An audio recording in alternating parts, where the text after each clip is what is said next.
And the subcommittee will come to order, and I just want to thank all of our witnesses for being here today and coming to testify before our subcommittee, especially on the topic of career preparation and the importance of maximizing student employment and earnings potential.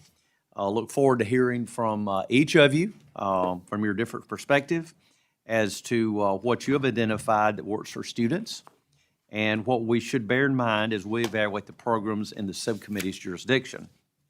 In education, whether it be a 2-year, whether it be a 4-year, whether it be other credentials, it's likely to be one of the most large or one of the largest investments an individual will make in their entire lifetime. In fact, it's an investment in themselves, and it's an investment in their future. Students rightfully expect to get a good return on their investment by moving up the economic ladder, finding a job in their chosen industry, and being able to provide for themselves and also to provide for their families. It's no secret that college costs can be high. As I mentioned, many of us have experienced this in our own families, and each year the federal government provides more than $100 billion in grants and loans to help students pay for college. The Congressional Budget Office, CBO, projected that the federal government would issue about $90 billion in new student loans for 2025 alone, with roughly half going to undergraduates or parents of undergraduates, and the other half going to graduate students. In total, 43 million borrowers currently have a total of 1.6 trillion. Yeah, 1.6 trillion in outstanding federal student loans. About half of these borrowers owe less than $20,000. About 3/4 owe less than $40,000.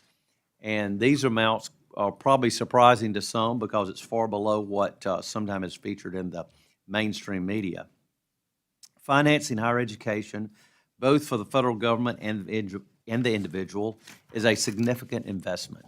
Borrowers expect it to be worth it on the other side of graduation with expanded job opportunities and also with higher pay. However, that is only one side of the equation. Taxpayers also deserve to know that their money has been well spent. For 2025, Congressional Budget Office, the CBO, expects the government to lose 18 cents for every dollar it lends in 2025. In the recent era of higher inflation, which is brought on by a lot of unnecessary federal spending, students would benefit even more from cost-effective ways to obtain the knowledge and skills needed to advance in the labor market. College can and does translate into financial benefits that make their time and their money well worth it, but for too many, it is not a universal experience. And for many, completing a degree is a very big hurdle. According to the National Student Clearinghouse Research Center, the overall 6-year graduation rate in 2024 was about 61%. What means nearly 2 in 5 students who enrolled in 2018 did not finish within 6 years. And by 8 years, the completion rate was only a few percentages higher. So I think you would agree that these rates are unacceptable, and we can and should be doing better for our students. Right now, there are 8 million jobs unfilled in the country. However, that is just with 7 million unemployed individuals looking for work. While labor force participation among people in their prime working years has rebounded, overall participation still lags pre-pandemic levels, and even then, participation had generally been trending lower than just a decade or two earlier. Small businesses regularly report difficulty finding qualified applicants for available jobs, and there are concerns about shortages in key industries such as manufacturing, especially if a mismatch between the in-demand jobs and workers with the necessary skills persists. Thankfully, there are innovative leaders focused on student outcomes, and I'm pleased that we'll be able to hear from some of those leaders today about what they have found in working for students, including the perspective of private industry and community colleges. I think many of us have heard from businesses in each of our districts about the need for skilled workers in high-demand fields. whether that be healthcare, whether it be manufacturing or construction trades. Employers have a strong pulse on the current and the future workforce needs, and we will hear today from a company about programs that have developed to educate students and develop talent. I'd also like to highlight that we will hear from a community college that is in the district that I represent, Wallace State Community College, and it serves students from a variety of backgrounds and goals. Some seek a certificate, others an associate's degree, and still others plan to transfer to four-year institutions. Some are currently in high school where they have a dual enrollment, while others are right out of high school. Others are older, and some are trying to change careers and have families and work responsibilities as well. And I look forward to hearing about the continued success of this school, Wallace State Community College, and how it is focused on improving students' outcomes, including retention, completion, earnings, and employment opportunities. Before I turn to the ranking member, Ms. DeLauro, for her remarks, I will introduce our panel of witnesses so that when we conclude, you can go ahead and begin. First, we have Mr. Preston Cooper, who is a senior fellow at the American Enterprise Institute. Welcome, good to have you here. His research focuses on the return on investment of different types of higher education. Next, we will hear from Dr. Vicki Karolewics, president of Wallace State Community College in Hansville that I referred to as earlier. I look forward to hearing from an education leader from the district I represent and about how your institution works to increase student success. And we will also hear from Mr. Dennis Parker, a consultant in North American Regional Talent Development at Toyota, and who will tell us about the successful approach Toyota has taken to develop that talent. And last, but certainly not least, we will hear from Mary Alice McCarthy, Senior Director of the Center on Education and Labor at New America, whose expertise includes college and career readiness, credentialing, and workforce development. I know you all are all very busy, so I appreciate you taking time to be with us here this morning. And at this time, I'd like to turn to the committee's ranking member for any remarks that you would like to make. So, Ranking Member DeLauro, you have the floor. Thank you very much, Mr. Chairman, for holding the hearing on partnerships, collaboration between community colleges and the private sector that can best prepare today's students for tomorrow's workforce, which is a noble cause and one which we want to pay attention to. My thanks to the witnesses, to Mr. Cooper, Dr. Karolewics, great, Mr. Parker, and welcome to the Labor, Health, Human Services, and Education Subcommittee, and Dr. McCarthy, welcome back. Not lost on me that we gathered today on the verge of an executive order to dismantle the Department of Education. Monday night, President Musk's so-called Department of Government Efficiency terminated $1 billion in education department contracts and awards. That includes dozens of contracts awarded by the Institute of Education Sciences. That's the department's independent research and statistics panel that tracks school performance nationwide. So without IES's critical work, parents, educators, policymakers are left in the dark when trying to compare student and school-wide achievement. Mr. Musk also canceled a national study on how we can improve elementary school students' math skills, along with several grants to train and support more educators of color. They are taking a wrecking ball to the welfare of children in school and their ability to learn. It is unconscionable, I believe immoral, and it is unlawful. That is only where they began, because they are coming for community colleges next. Last week, President Trump reiterated that his top goal for his Secretary of Education, the nominee, Linda McMahon, was to, and this is a quote, do a great job and put yourself out of a job, end quote. I refuse to let this hearing be a distraction from where House Republicans want to go. The Department of Education is fundamental to the American dream. And that will be demonstrated by our hearing today. So let's begin. Today's hearing is on a critical matter. How can we best ensure that today's secondary and post-secondary education students are studying, entering fields that best line up with the job market that they will find when they graduate? How does public education do better as a ladder of opportunity? How can it play the role that it did for our Italian, Irish, Polish, and other parents historically? I am delighted that the subcommittee is revisiting this topic. We last held a hearing on this in 2021, where we discussed evidence-based strategies to support job seekers, including the Strengthening Community College Training Grant Program, created and funded by this subcommittee. We created this program in my first year as chair of this subcommittee because we know that community colleges are often best positioned to support local workforce development needs. Towns, regions around the country, urban, rural, small and large, community colleges are critical institutions for fostering an educated population, a highly skilled workforce. They have the best sense of both the needs of local industry and the unique skills and talents of local students. My district, around New Haven, Connecticut, we have 3 community colleges: Gateway in New Haven, Middlesex in Middletown, Naugatuck Valley in Waterbury. I've worked extensively with all 3 colleges for years, seen firsthand the transformational impact these institutions have on the lives and the futures of those that they serve. Not everyone needs a 4-year degree, but everyone does need the education necessary to find good-paying jobs that provide economic security for themselves and their families.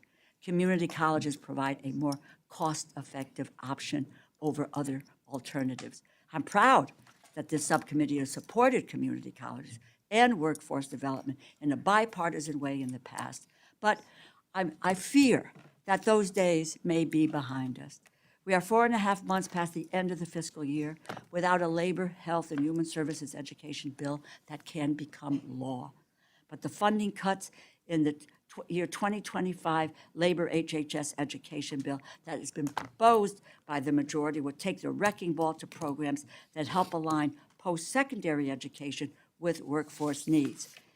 There is a proposal of a cut of $1.7 billion from the Workforce Innovation and Opportunity State Grants, slash investments for youth job training, adult job training programs that prepare our lower-income neighbors for the workforce.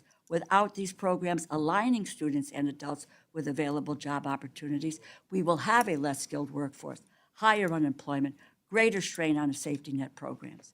The majority has proposed to cut student financial aid by over $1 billion, eliminate the supplemental education opportunity grants for 833,000 students, get rid of the 330,000 youngsters who do federal work-study positions that help to finance their post-secondary education.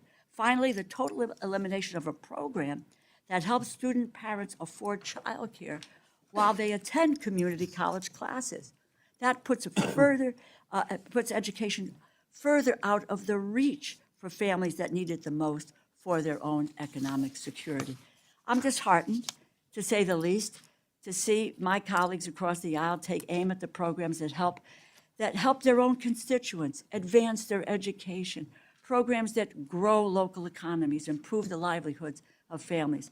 And when we sit down to negotiate a full-year funding bill that can reach 218 votes, which the House Republicans' proposal cannot, I look forward to maintaining this funding that allows working people to climb up the ladder.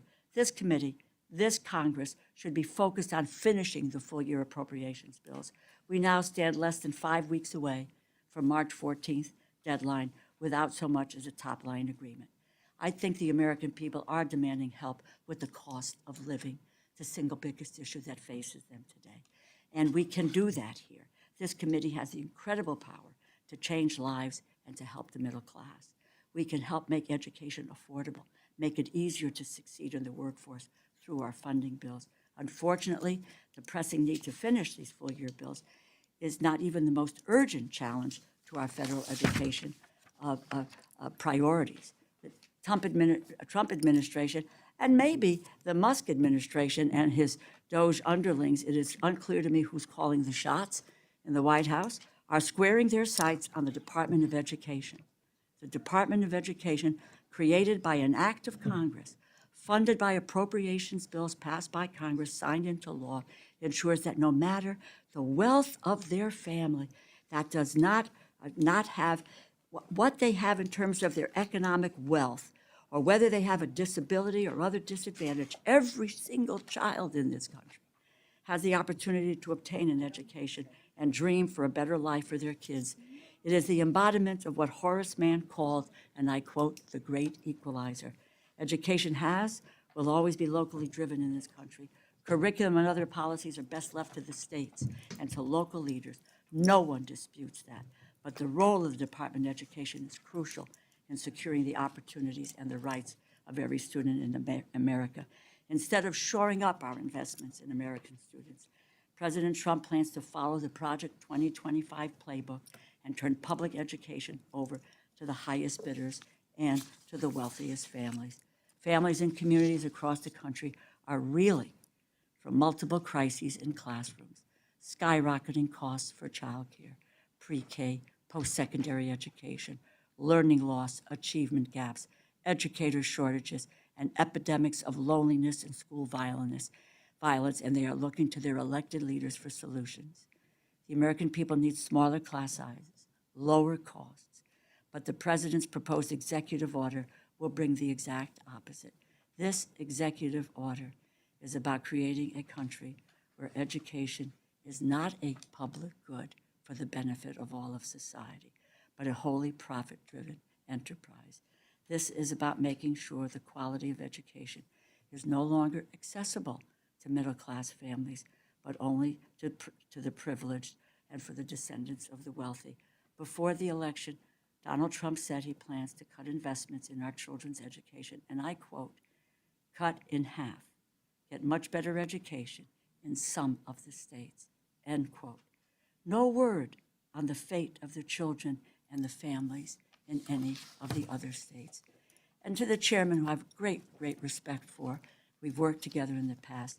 You know, I don't know if Alabama is counted in, quote, some of the states. I am sure you do know this through the Department of Education, because Alabama annually receives $239 million for the needs of 100,000 students with disabilities, $303 million to ensure there is a teacher in the classroom, 452,000 low-income students, or 63% of Alabama's students, $36 million for career and technical education, workforce development, $50 million to help make college more accessible for low-income and first-generation students and for students with disability. This in addition to the hundreds of millions of dollars that go to Alabama students through Pell Grants and other education programs. I don't know the details of the Alabama state education funding, but I doubt if Alabama or Connecticut or any other state is ready to absorb the costs that are covered by the Department of Education. Rather, the elimination of any of these programs will inevitably lead to more students being taught by fewer teachers, fewer opportunities for disadvantaged students, lower achievement, lower economic mobility, lower prosperity for the majority of Americans who are not already well off and well connected. Less than 2 weeks ago, I visited a Title I school in Woodbridge, Connecticut, Amity Regional High School. The students were in the middle of showing me their projects when President Trump illegally froze federal funding for their technology and for teachers' pay. Thankfully, thanks for Democrats' forceful objections, multiple interventions from the federal courts, that freeze was temporarily lifted, but this was just the beginning of a full-scale assault on public education. Meanwhile, Elon Musk, in his illegal campaign to take over federal agencies created by Congress, has already infiltrated the Department of Education, where he has reportedly accessed personal and sensitive financial information, including for grantees. So while we must continue to work towards full-year appropriations bills that can pass the Congress, we cannot allow this invasion and destruction of our government by heavily conflicted billionaires to continue. Government of the people, by the people, for the people cannot be replaced by government of billionaires, by billionaires, and for billionaires. The world cannot afford the American experiment in self-government and our separation of powers across 3 branches of government to fail. I implore my colleagues to fight to retain Congress's authority over spending. the Appropriations Authority over spending and over the existence of departments and agencies that we created. If it is the will of the people to shrink or eliminate a governmental organization, and that will might be there, then it is the prerogative of the Congress and only the Congress to act on it. Education in this country is in crisis.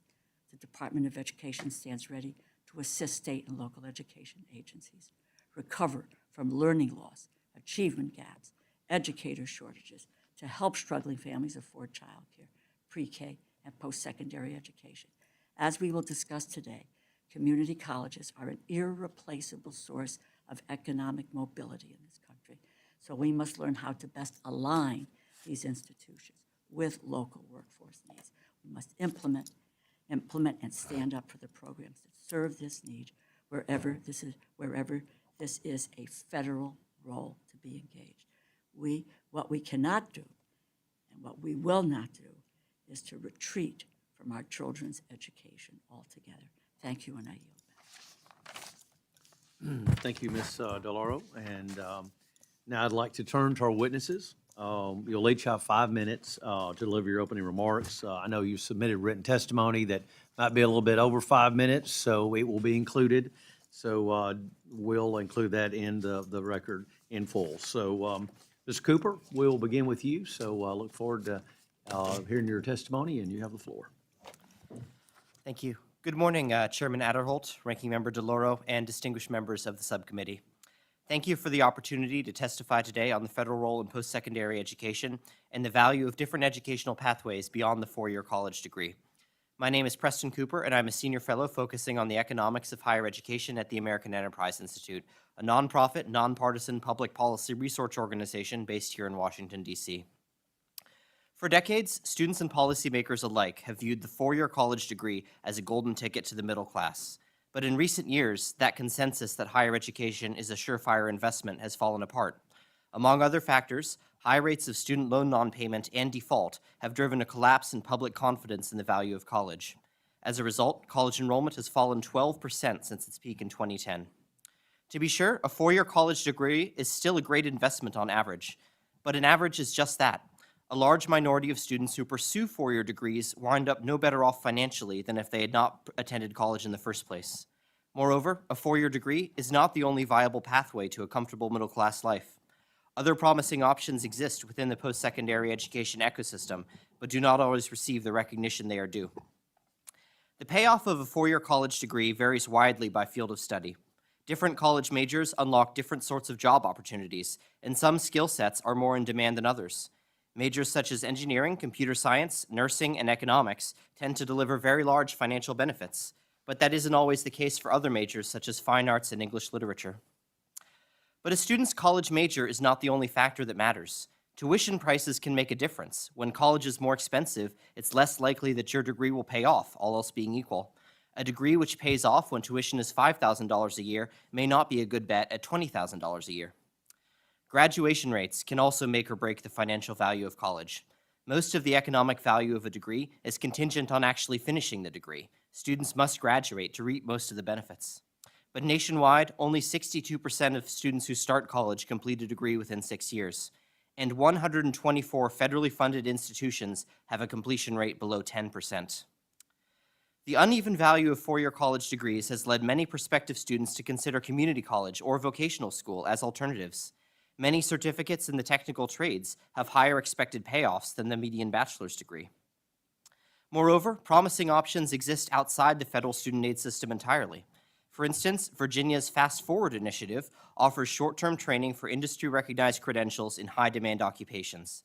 America's small but growing apprenticeship system also offers excellent opportunities for on-the-job learning, with numerous studies showing high starting salaries and sustained earnings growth for apprentices.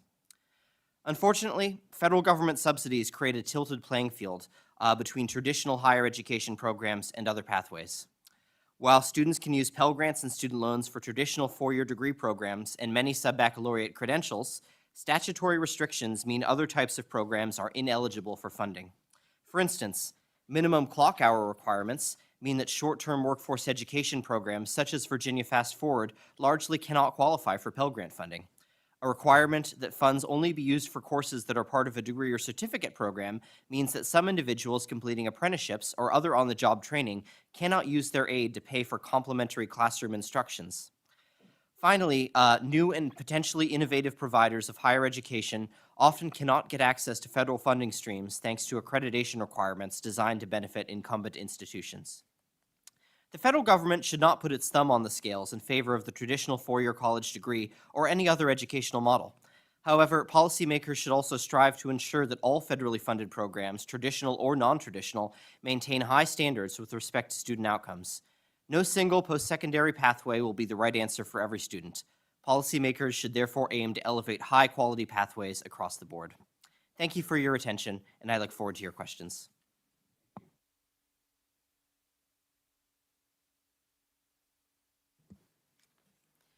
Good morning, Chairman Adderholt, Ranking Member DeLauro, and distinguished members of the subcommittee. As you know, I'm Dr. Vicki Karolewics, and I've had the privilege of serving as president of Wallace State Community College for the last 21 years. Thank you for inviting me to appear before you today to speak on the topic of career preparation and to represent Wallace State Community College.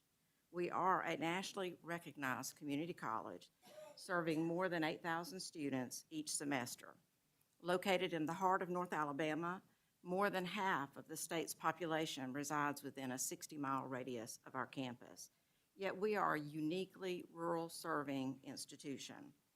Our region is a mix of manufacturing and agriculture, including automakers like Mercedes and Honda and Hyundai and Mazda Toyota.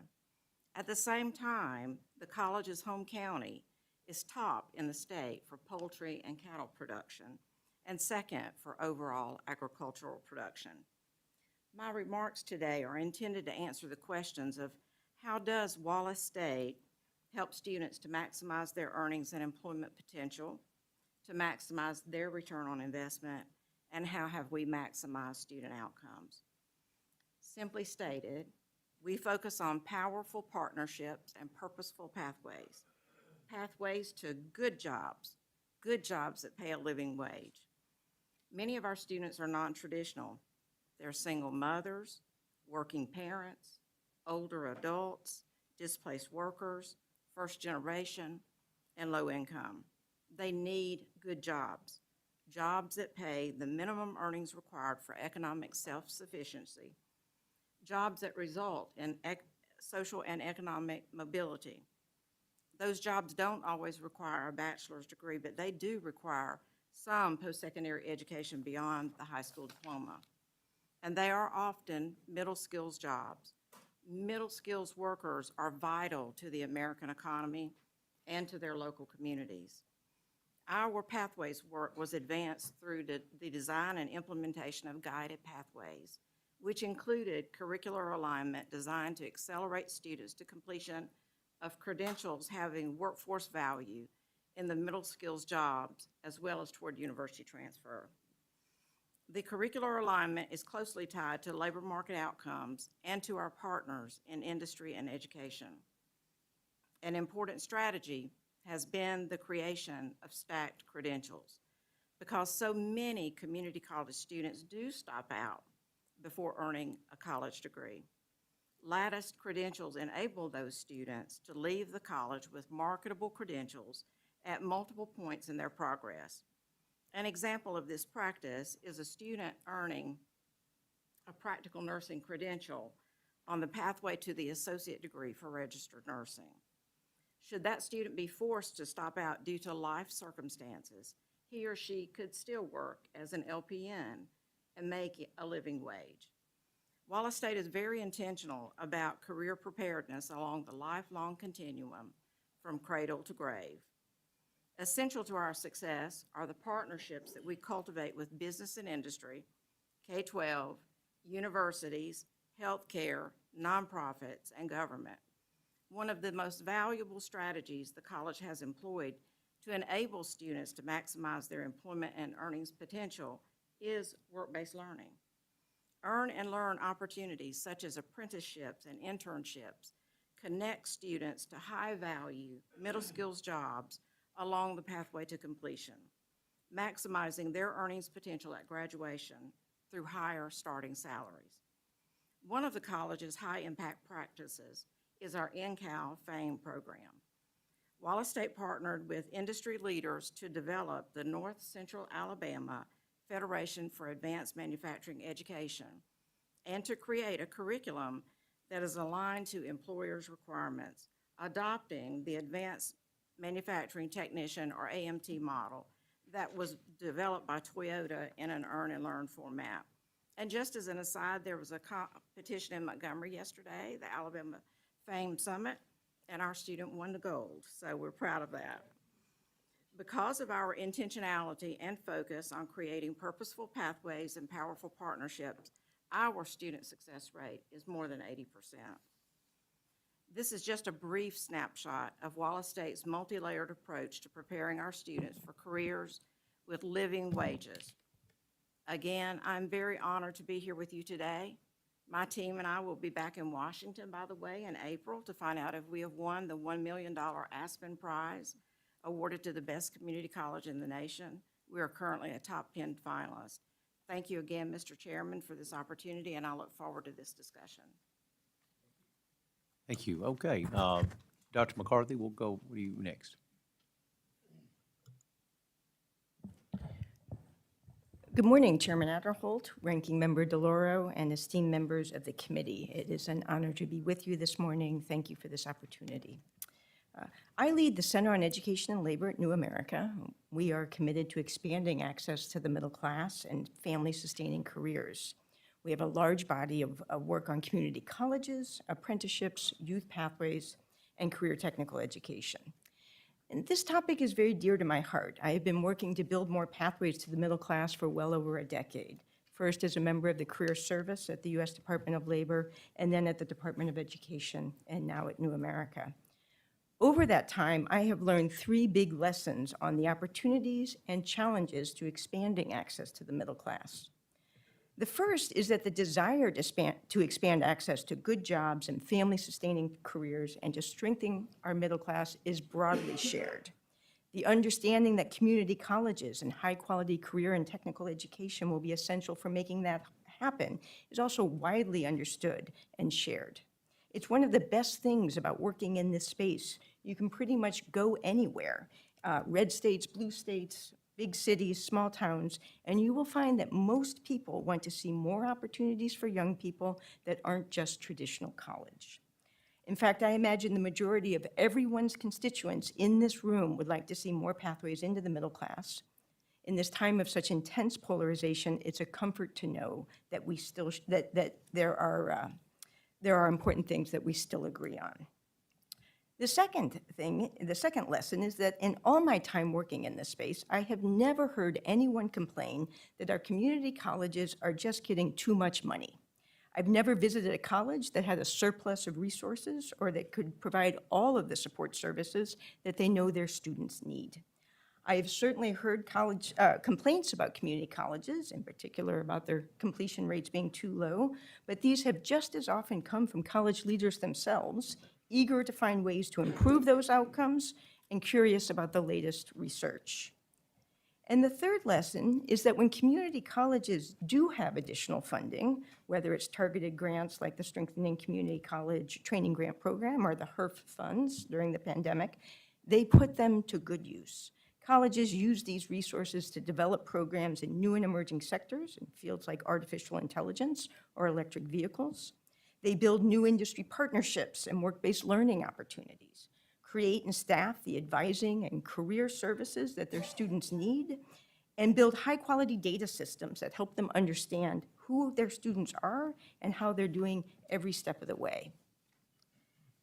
So as we enter the budgeting season, I'm finding myself more than a bit bewildered and alarmed by the attacks on education taking place right now.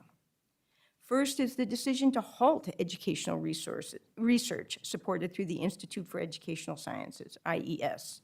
In my written testimony, I provide examples of evidence-based practices for helping students complete high-quality career preparation programs at community colleges. We know these strategies are successful because they've been extensively studied, subject to rigorous research and evaluation, much of it funded through IES. These studies have been a critical source of learning for education leaders for decades. It's essential that this research continue. Second is the insistence that we cut education spending. In my written testimony, I note that current funding for career and technical education is less than what it was in 2001. And I call for substantial increase to investments in community colleges, including tripling the investment in the Carl D. Perkins Career and Technical Education Program to $4 billion a year. Even at this level, we would still be far behind what other advanced economies invest in their vocational education systems, and well within our means. Most importantly, it is critical to meeting the desire of the majority of Americans for building more pathways to the middle class that do not pass through traditional higher education, which again, I believe all of your constituents share. Instead of increasing funding for something that most Americans support, we are hearing that we cannot afford to invest more in CTE and community colleges, or in Head Start, or job training, or WIOA, or Pell Grants, because we need to extend tax cuts to billionaires, literally putting the financial demands of billionaires and multimillionaires over young people who need quality career education, over middle-class families that need affordable pathways to good jobs. Third are the reckless threats to dismantle the Department of Education, an extreme position that is well outside the mainstream public opinion. I'm not a constitutional lawyer, so I won't get into the legality of these actions, which seem highly questionable, but I can say with confidence that dismantling the Department of Education and relocating its various programs to other agencies will not be good for students.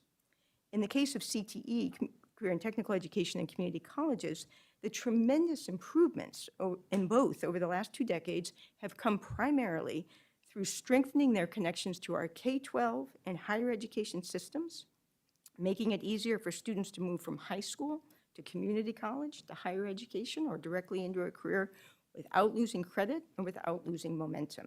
Moving the Office of Career, Technical, and Adult Education out of the Department of Education would be a step backward. It would be a step toward the time when vocational education was disconnected from other systems and a dead end for many students. As a last request, I implore Congress to exercise its responsibilities under Article 1 of the Constitution and rein these destructive and frankly anti-American attacks on the middle class by the executive branch since January 20th. Thank you for the opportunity to be with you today and for your kind consideration of these recommendations. Thank you, Dr. McCarthy. Mr. Parker. Good morning, Chairman Adderholt, Ranking Member DeLauro, and esteemed members of the subcommittee. I'm Dennis Dow Parker.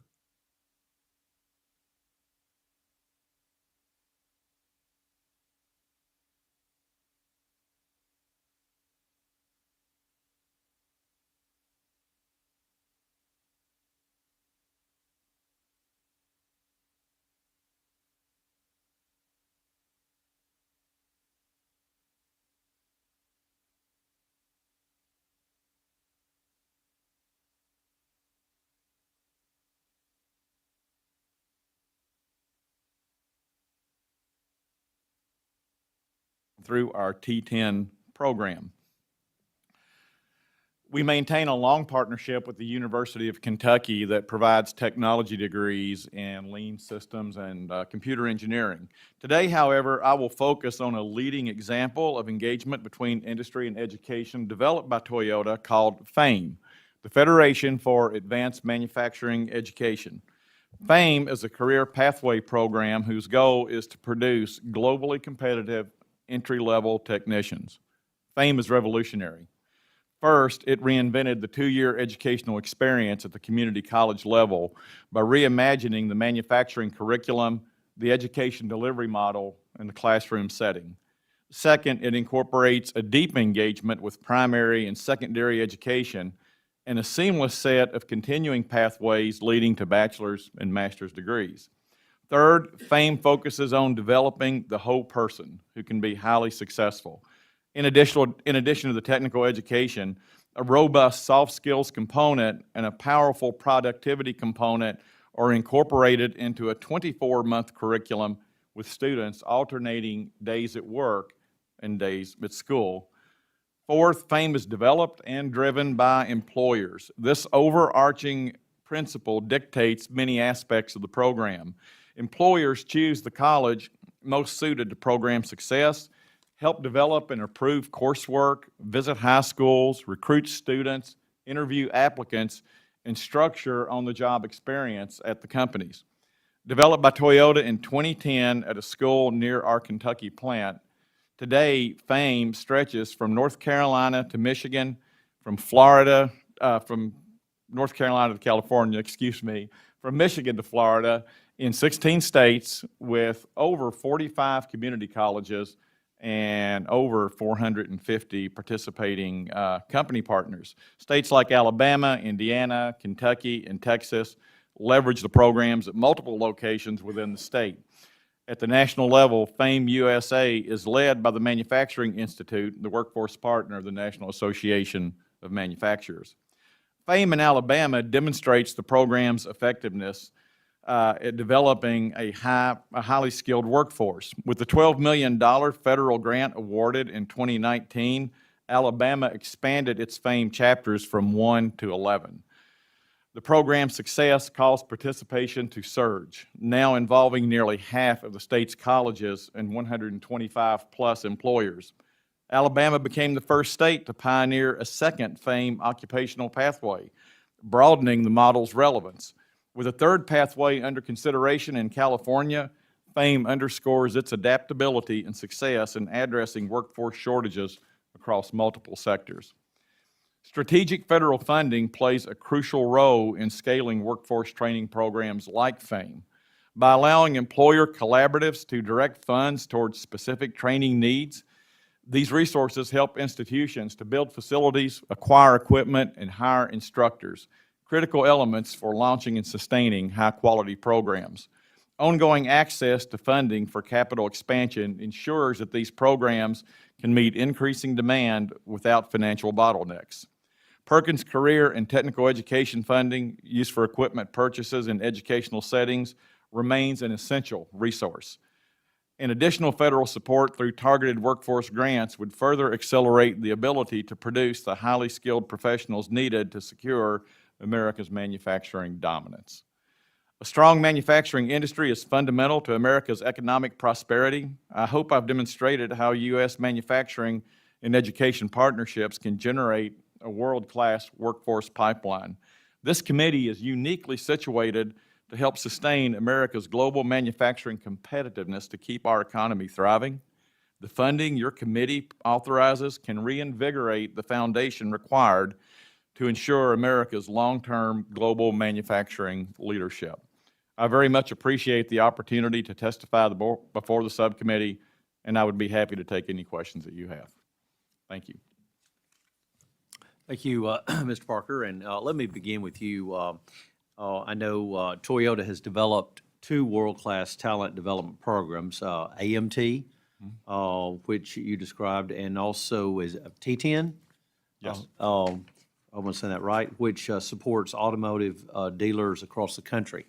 Despite this verified success in creating training programs, Toyota relies on a decentralized approach to recruitment and to talent development.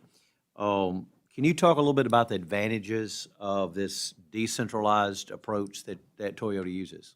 Let me clarify, what do you mean by the decentralized approach? Well, just as opposed to actually one centralized location where you use it, you've talked about different parts of the country and how each, from California all the way over to Florida to Alabama, and just a little bit about how that has been more effective than from top to bottom. You've allowed the decentralization of that program. Thank you. That clarification helps.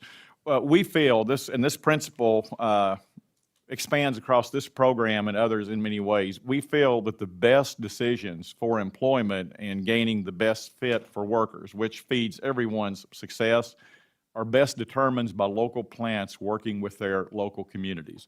Now, in a program like FAME, that's the one we referenced that had the scale that you mentioned. In a program like FAME, we have guidelines that all of those locations would observe, but then in applying those guidelines locally, they would make those local decisions.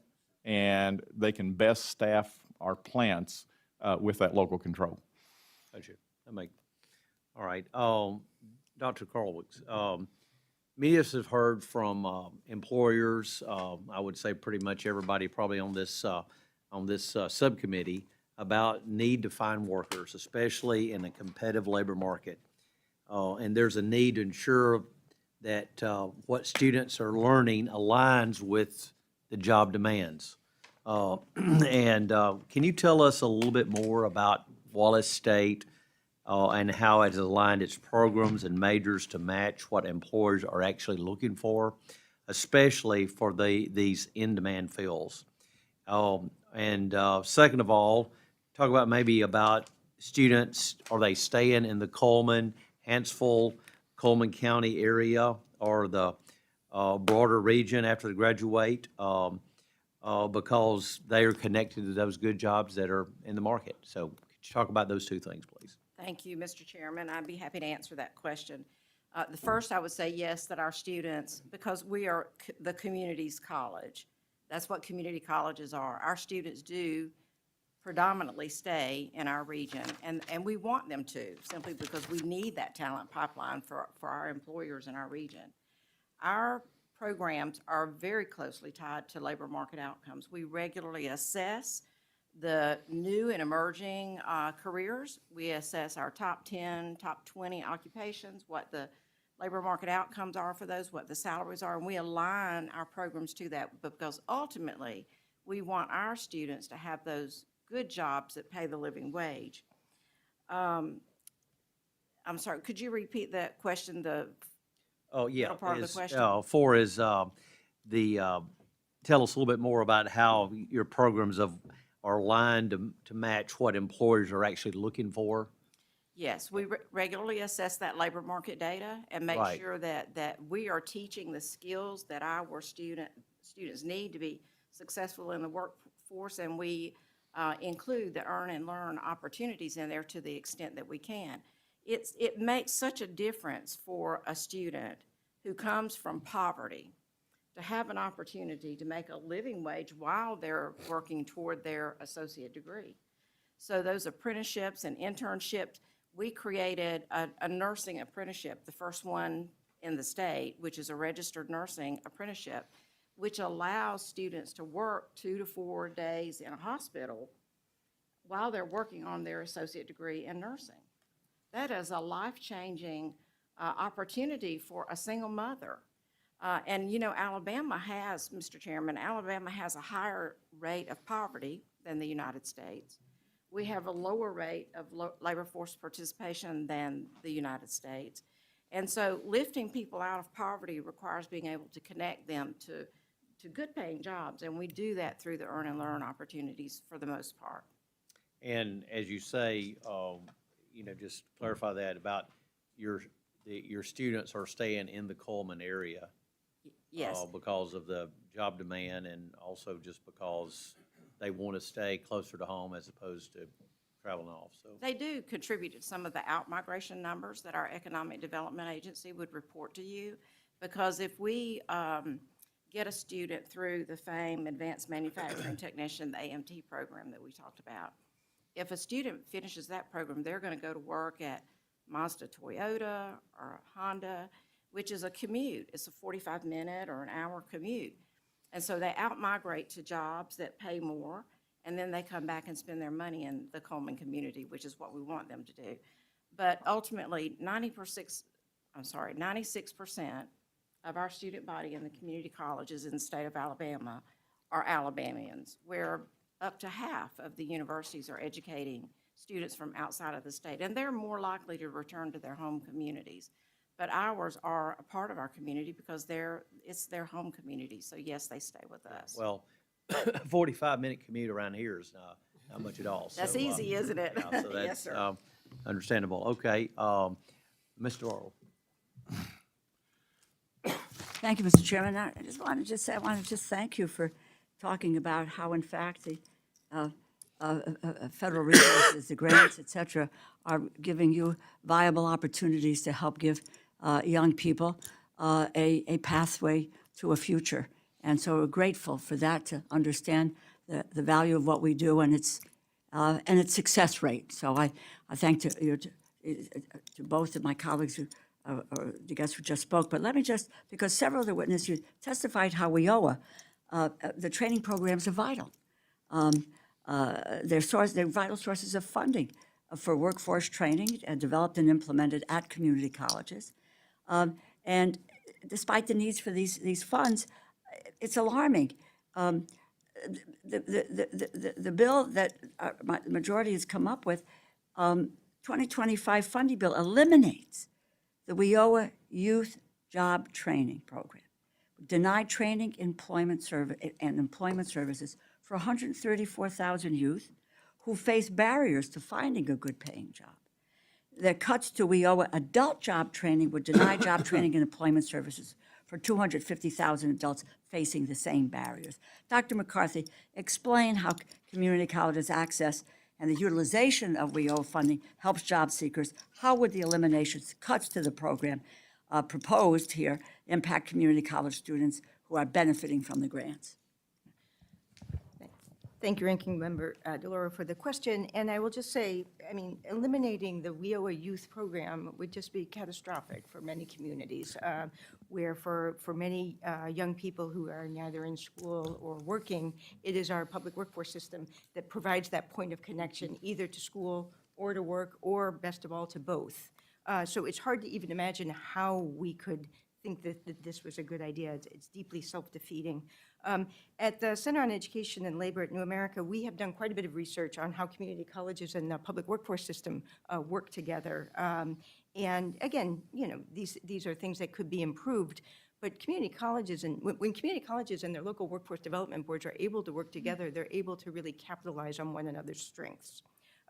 We've seen some excellent examples, for example, in the state of New Jersey, where and Rowan College of South Jersey, the Workforce Board and the community college share staff, and the American Job Center is located on campus.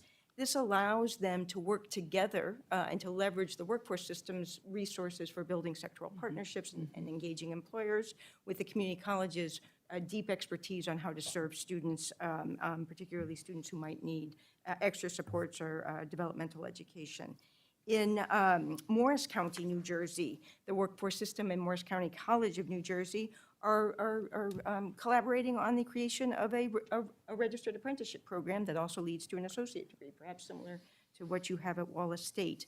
The workforce system is a little bit more closely connected to our registered apprenticeship system generally than community colleges, so they can be an important intermediary. And in the state of Kentucky, too, we've seen fantastic partnerships between workforce boards and community colleges. Just a very quick one, in Jefferson Community and Technical College has a project-based partnership with their local workforce board that moves students away from the really short individual training accounts that are just sort of quick 8 weeks of training and into longer-term programs that lead to those good family-sustaining jobs. This is not the time to be cutting our workforce development system. Our employers face worker shortages. People are having a hard time finding their way to those good jobs. That's what the system is for. And when it works together with community colleges, they amplify each other. Thank you. Let me just ask Dr. Parker here, because I read your testimony carefully. Page 4 of your testimony says, strategic federal funding, resources allocated through the Workforce Innovation Opportunity Program, plays a crucial role in scaling workforce training programs like FAME. And it sounds good. Advanced manufacturing is where we should be going. And that's a workforce development board is allowing employer collaboratives to direct funds towards specific training needs. Resources help institutions acquire equipment, build facilities, hire instructors, critical elements for launching and sustaining high quality programs. So what a collaboration that you have going here. If you eliminate WIOA for job seekers nationwide, what does that mean for this collaboration of community colleges and the goals that you are trying to meet with? And I compliment Toyota. I compliment businesses these days in that function. It's now for the first time that we see business and community colleges, et cetera, uniting to say what is the best course for a person to take to help them realize their goals. So Certainly at our FAME chapters that we have in the FAME program, funding, for example, that comes through or via WIOA, that's very helpful as I had testified. Looking at the larger ramifications of what that loss of funding or that change of funding might be would be difficult to estimate for any given chapter because, again, it goes with that principle I mentioned earlier. Each chapter works out their unique chemistry that they have. Certainly, federal funding is very important to what we do. It helps us to accomplish outcomes. We would be paying a lot of interested attention to how that continues to be orchestrated. I'm not sure I could give an answer that would be exactly true or exactly representative for every chapter's situation. Thank you. I think we've done well at the federal level and being able to appropriate dollars that allow youngsters and single parents, as you've talked about, probably mostly women, that can climb that ladder to success. Thank you very, very much, and thank you, Mr. Chairman. Thank you, Mr. Chairman. Mr. Cooper, you, in your testimony, talked about Virginia Fast Forward, a program, I believe, that you're familiar with that gives a credential for workforce development in high-demand areas. You also mentioned the Pell program. The Pell grant really doesn't have the flexibility to be used in a program like that. Is that accurate? That's right. So the Pell Grant program has a minimum of 15 weeks that the programs that needs to be funded need to be at least 15 weeks in duration and at least 600 clock hours. But a number of the short-term training programs that lead to industry-recognized credentials that Virginia Fast Forward supports are not eligible for Pell Grant funding because of that restriction. So if you were going to design a new Pell criteria that would give that kind of flexibility, how would you design that? I would certainly lower the minimum number of weeks, the minimum number of clock hours. We could probably have a debate about the exact number. The Bipartisan Workforce Pell Act says 150 clock hours, 8 weeks, which would allow some Virginia Fast Forward programs, but not all. But I would also argue that that would have to be paired with some sort of outcomes benchmark to ensure that we're funding high-quality programs. Okay, thank you. Dr. Karolewics, what are your thoughts on this topic? Because I hear quite often from people that we'd like to have more flexibility in the Pell Grant, and I know we made it year-round, gave a little bit more flexibility, but do you have any thoughts on that? I do, as a matter of fact. The year-round Pell has been a lifeline for most of our students. More than half of our students receive need-based financial aid. Because, as I said earlier, we serve rural Alabama, and many parts of rural Alabama are in poverty. So one thought in particular, an example that I could suggest is like a commercial truck driving program. So a living wage in the state of Alabama in our region is considered about $40,000 a year. So we train commercial truck driving classes on a non-credit basis, but we call it workforce credit because every credit counts. And it's about a 4 to 5 week program. So there's no way to have Pell provide for paying for that tuition, so students have to figure out how to come up with it themselves. And that's very difficult for some of them to do. But how life-changing would that be to fund a program that has a more narrow number of hours, a more narrow number of weeks, to be able to put a student or a graduate in a living wage job. The average earnings for a commercial truck driver at entry level in the state of Alabama exceeds $60,000. That's life-changing for a single parent. So Wallace State started a program that seeks to train persons who are wheelchair-bound or use a wheelchair. One of our most recent students came to us from the state of Colorado. He learned about our program. He was a veteran. He was hurt, paralyzed, and he came to us to re-enter the commercial truck driving world. We trained him, and on the day that he graduated, he had a job offer. And so that's life-changing. So short-term programs of a certain number of weeks and with certain kinds of outcomes, I very much support that. Very much support that, because it's not in a student's best interest to take a truck driving program and make it a 15-week program. And I have seen that happen, simply so that a student could be eligible for federal Pell Grant. And if I could follow up with you, you mentioned you're always assessing kind of what the workforce needs are.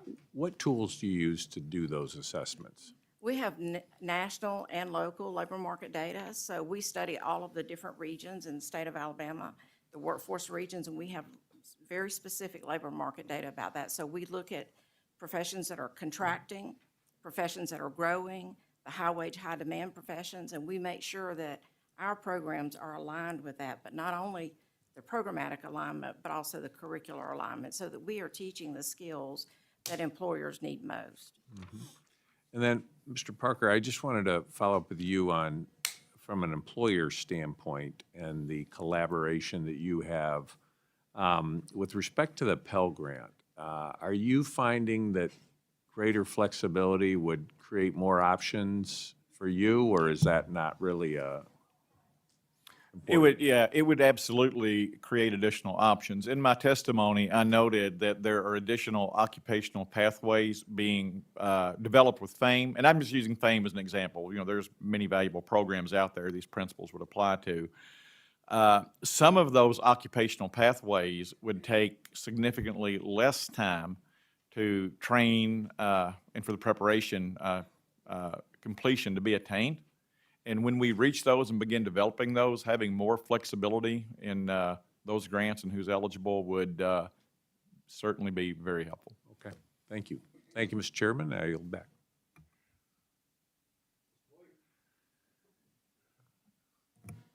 Thank you very much, Mr. Chairman. First, I want to adopt the remarks that Ms. DeLauro made in the opening comments that she made. I think all of us on this committee, I presume, are supporters of community college, its objectives, and its role that it plays in ensuring that we have skills training in America if we're going to be competitive worldwide. I've been pressing an agenda since 2010 when I was majority leader called Make It in America, which simply means both making sure we make things in America, including services, but also that we succeed in America. You make it. The three major components of that program that I set forth were education and training, infrastructure, and entrepreneurship, making sure people know how to go into a small business that they can then grow into a large business and be successful in America. At the same time, we're having a hearing on things I think that most of us support. What we're not having a hearing on is the undermining of the separation of powers, the checks and balances, and the ability of Congress to set policy and have that policy carried out. We essentially seem to be governing by executive order, both involving legislative and executive responsibilities. Personally, Mr. Chairman, I think we ought to have hearings on that.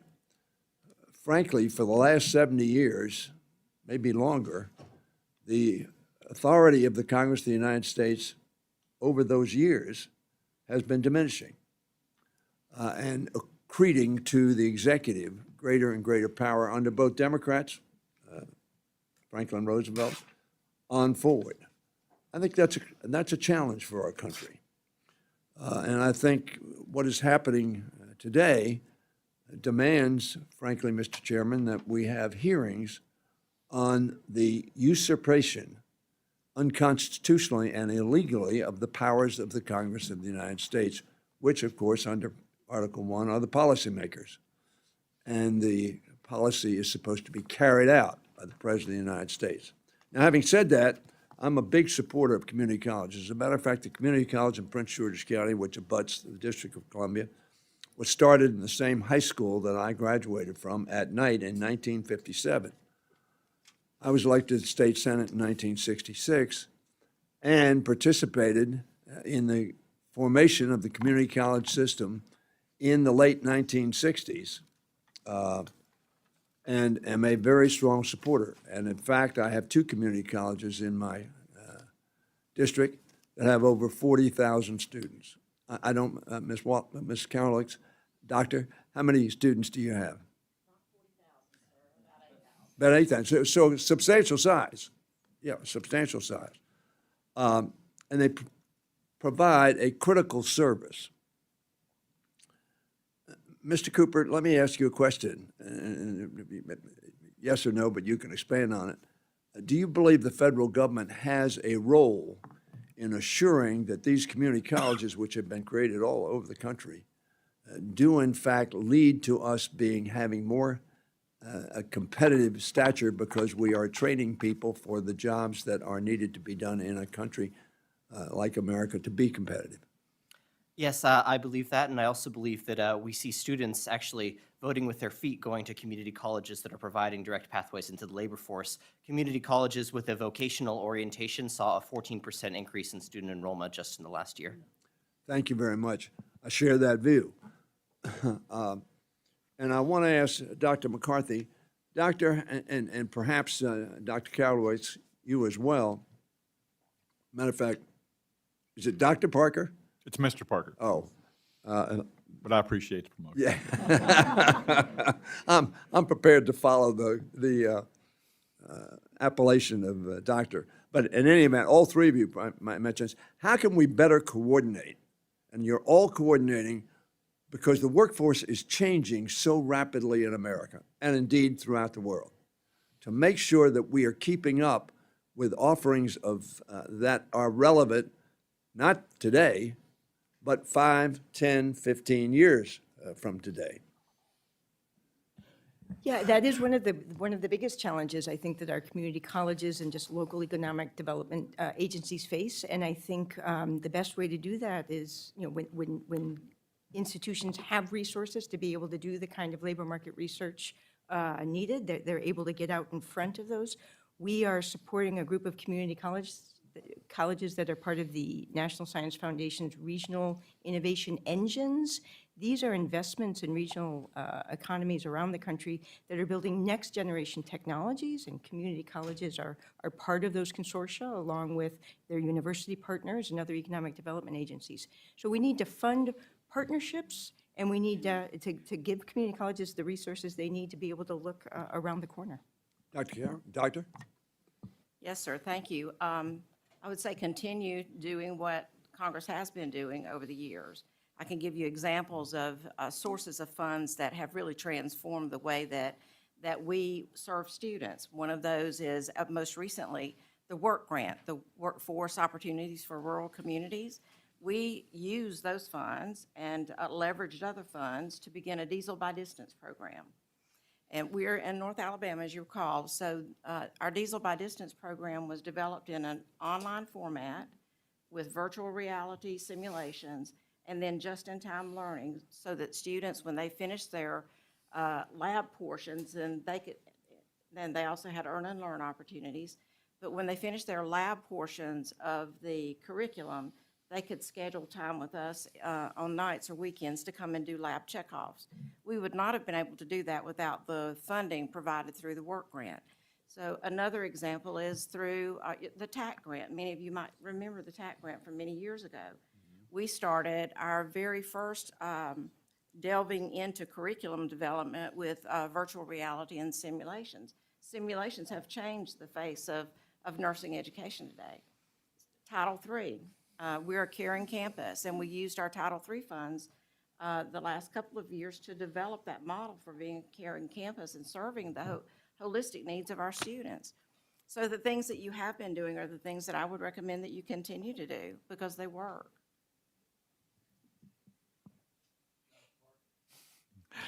I think one of the most important answers to this, or one of the most important solutions, not the only solution, is to more highly engage employers in the process. So looking at the coordination, how we can better cooperate.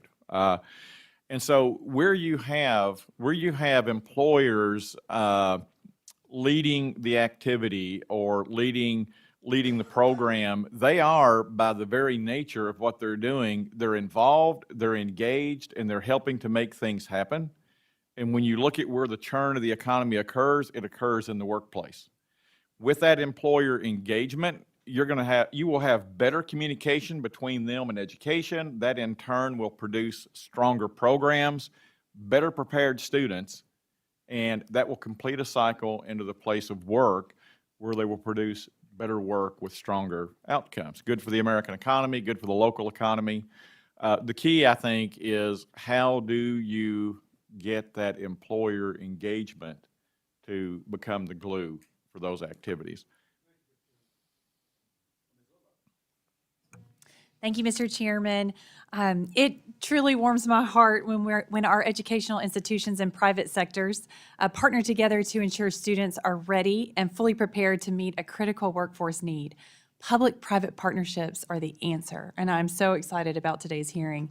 And I want to brag a little bit about my own district. One example happening in my own backyard is Louisiana Delta Community College came together with the Northeast Louisiana Power Cooperative and Workforce Development Board 83 to create an intensive 16-week program that fills a critical need for line workers in the energy sector. And you can imagine in Louisiana, we desperately need those. And this high-quality short-term workforce training program graduated their first cohort of 10 students last fall. A new cohort of 6 students just completed their training last week, and a third cohort is expected to begin in March. The LDCC program benefits from direct funding from our committee, supplemental state funding, and additional resources for equipment and scholarships through several electric and power companies, including Entergy, Northeast Louisiana Power Cooperative, and Chain Electric. There are 4 total programs like this one across the state of Louisiana. I am a strong advocate for career and technical education funding and a variety of other workforce programs. And hopefully, one day, we can all come together and, in agreement, expand Pell Grants for these types of short-term workforce programs that we've already discussed. My first question is to you, Dr. Karolewics. You come from a rural area of Alabama, similar to mine. I imagine your community college, as well as students, face different challenges than institutions located in urban areas. As I visited these schools throughout my district, I've heard they often do not have the financial resources to hire professional grant writers to help them through a complex and burdensome grant process. Is this something that your institution is facing, and how can we be better partners in helping you identify grants? Thank you, Congresswoman Letlow. My institution particularly is not facing a crisis with regard to grant writers. We've been very successful in the grant space over the years. But I do know other institutions in the state of Alabama are, because they have finite resources and they just don't have the funds to be able to staff that position. We've tried to address that in the state of Alabama through our system office by sharing grant writers that are employed at the system level to help them reach into the grant space. And so to the extent that you could help, that would be useful. Yeah. Very much so.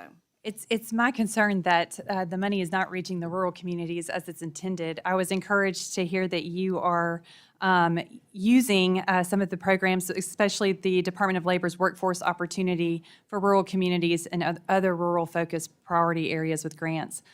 Do you feel like these programs help level the playing field to make sure that that money is getting to rural areas as opposed to urban? Absolutely. We serve a 4-county area, and we have 8,400 students in fall semester. The population of the town, our hometown, is 3,300. We serve another county, Winston County. Chairman Adderholt knows it well. There are problems with transportation. There are problems with childcare. We are in the middle of a childcare desert. So if you are a single mother, like the Diesel by Distance program that I mentioned a minute ago, our very first student enrolling in that program, once we developed it, was a single mother from South Alabama who was place-bound. And that grant and our development of the curriculum that would meet her where she was changed her life, because not only did she achieve her dream, if you will, of becoming a diesel technician, but she it led to intergenerational change for her family. Sure. And so that's where the greatest impact is made. In rural Winston County, it's about a 55-minute drive to our campus. If a student does not have a car, they certainly can't get to campus. Right. So making learning accessible to them makes a lifetime difference to them and to their family. Sure. Thank you for your response. It looks like I'm running out of time. I yield back, Mr. Chairman. Thank you, Mr. Chairman. Thanks to the panelists. Unfortunately, and this is not directed to the chairman, but to perhaps what we're doing in Congress right now, there's an incredible congressional tone deafness to the moment that we all are in. I mean, we literally are raking leaves while there's a forest fire behind us and ignoring what's actually all going on. And having a hearing like this today when we have this incredibly slow pace of bills before Congress. Yesterday, we voted on a PQ and a rule, not even a bill, a PQ and a rule, because we are so unaware of the surroundings around Congress. We have no continuing resolution after March 14th to fund the government, but we're debating about whether or not someone's at the table or not instead. We just finally got a reconciliation bill this morning, which is already within minutes dead on arrival because one of your members already said that it's not going to happen and you can't give up more than one vote. So that process is for naught. We've got agencies being dismantled by an unelected billionaire and a guy named Big Balls while we're sitting here having a hearing unrelated to everything that's happening around us. The chairman of the Appropriations Committee, who I have great respect for, was asked by a reporter about the freeze that's being put on by federal agencies, again, by this unelected billionaire and a bunch of 19 and 20-year-olds. And he responded, "I'm not a lawyer, I can't pontificate what's legal, but I suspect what's happening is what most Republicans would be supportive of. Appropriations is not a law, it's the directive of Congress." The Constitution, Mr. Chairman, the Constitution actually says no money shall be drawn from the Treasury but in the consequence of appropriations made by law. We refer to the last year's minibus agreement as Public Law 11842. So we're ignoring reality on a regular basis here. And I apologize to the panelists who came here because you're all talking about very important things. But we're ignoring the complete reality of everything going on around us. In addition to this process and abdicating what appropriations is even about, we've got a constitutional crisis on the horizon. We've got court orders telling us that we have to allow USAID employees back, and we're still turning them back at the door, and we have no resolution to that. This is what our everyday existence is in Congress, and we're having a conversation about counting the pebbles on a beach while there's a tsunami on the horizon. So no offense to the panelists, because you are here on important issues. I'm an employer, I've been for 37 years. But man, talk about tone deaf, right? I mean, we are ignoring the most important things impacting Congress and having hearings like this while we're basically saying the Appropriations Committee doesn't matter because there's an unelected billionaire that's going to do our job for us. And by the way, an unelected billionaire who has federal contracts, over $20 billion of federal contracts, which is nothing but leading to corruption. As members of Congress, we can't have a federal contract. As a federal employee, you can't have one related to anything you do. And this guy's right now sitting on $3 billion plus undisclosed contracts while he's turning on and off the levers of funding for federal agencies. And we're talking about whether or not we've got enough people for the workforce and whether higher education is affordable enough. So please give me a little patience with this, if you will, but I want to make sure I'm utilizing your time. Can you answer this? Will any of these things help lead us to lowering the cost of higher education, or for that matter, eggs or milk, or help us get more people in the workforce? So far, here's what's happened. We've cut funding to poor people across the world. We've got someone stealing our data, who's an unelected bureaucrat right now. We've changed the name of the Gulf of Mexico to the Gulf of America. We've talked about annexing Greenland. We're going to take over Gaza. We've banned girls from playing in sports, and we blamed DEI for a plane crash at DCA. So if you can just really quickly, any of those things going to lower the cost of higher education or find more workers? Mr. Parker? Thank you. Next, Ms. McCarthy. Okay. Doctor, I cannot pronounce your name. I apologize. It's Karolewics, and Karolewics. I couldn't speak to that, sir. Okay, thank you. Mr. Cooper? I'm afraid that's also outside my area of expertise. All right, well, at least I got to use your time. I yield back, Mr. Chairman.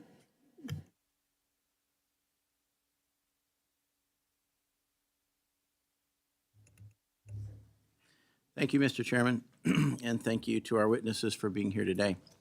I appreciate the opportunity to participate in today's important discussion on career readiness and the role of community colleges and technical institutions and private sector training programs in preparing Americans for the workforce. For too long, the conversation around education has focused almost exclusively on the idea that a four-year college degree is the only path to success. But the reality is that for many Americans, particularly those looking to enter high-demand fields, technical and vocational education provide a faster, more affordable, and more effective pathway to a well-paying job. Community colleges and trade schools offer critical training in fields where skilled workers are in high demand and where wages often exceed those of many traditional bachelor degree holders. These programs not only provide students with valuable skills, but also strengthen our economy by addressing the growing skilled labor shortage. Federal spending in higher education has ballooned in recent decades, yet we continue to see disappointing outcomes in both student preparedness and workforce participation. Rather than throwing more money at a broken system, I believe we should focus on ensuring that existing funds are used effectively, supporting programs with proven outcomes, fostering industry partnerships, and empowering students to choose the educational pathway that best suits their career goals. Additionally, we must recognize the role of private sector training programs in filling workforce gaps. Many businesses are stepping up to provide on-the-job training and certification programs, often at no cost to workers. These industry-driven models offer a market-based solution to workforce shortages without burdening the taxpayers with unnecessary spending. I believe we need an approach that prioritizes career readiness, eliminates wasteful government spending, which I think is one of the things that DOGE is doing, and I applaud them for that, and embraces both community colleges and private sector innovation. America's students deserve educational options that set them up for real success with a well-paying job, not just a piece of paper. So, Mr. Cooper, first question for you.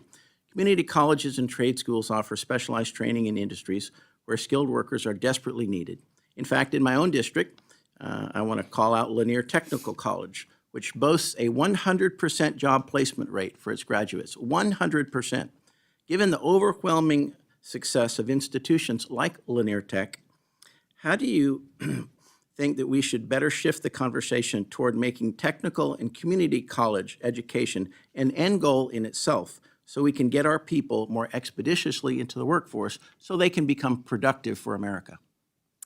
Thank you for the question, Congressman. I 100% agree that a four-year college degree should not be the only pathway, and that community colleges, technical schools, vocational schools are absolutely a very promising pathway for students, not only because they deliver a direct pathway into the labor force, a direct pathway into higher-paying jobs, but they also get people into the workforce faster with shorter duration programs.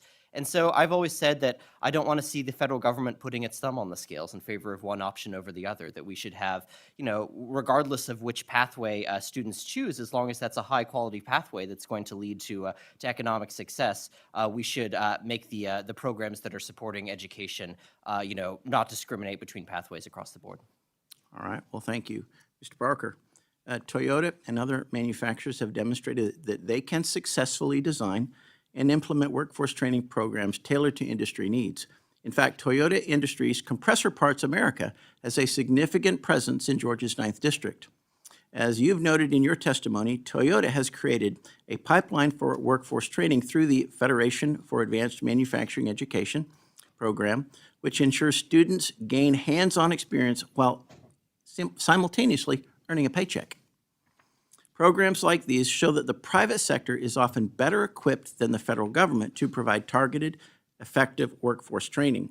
So given the success of employer-driven models like what Toyota is doing, how can we make this stronger and more effective? I think one of the key things, and which you just noted in your testimony that we've learned, is that when we have, and this comes back to a common theme again, right? When we have very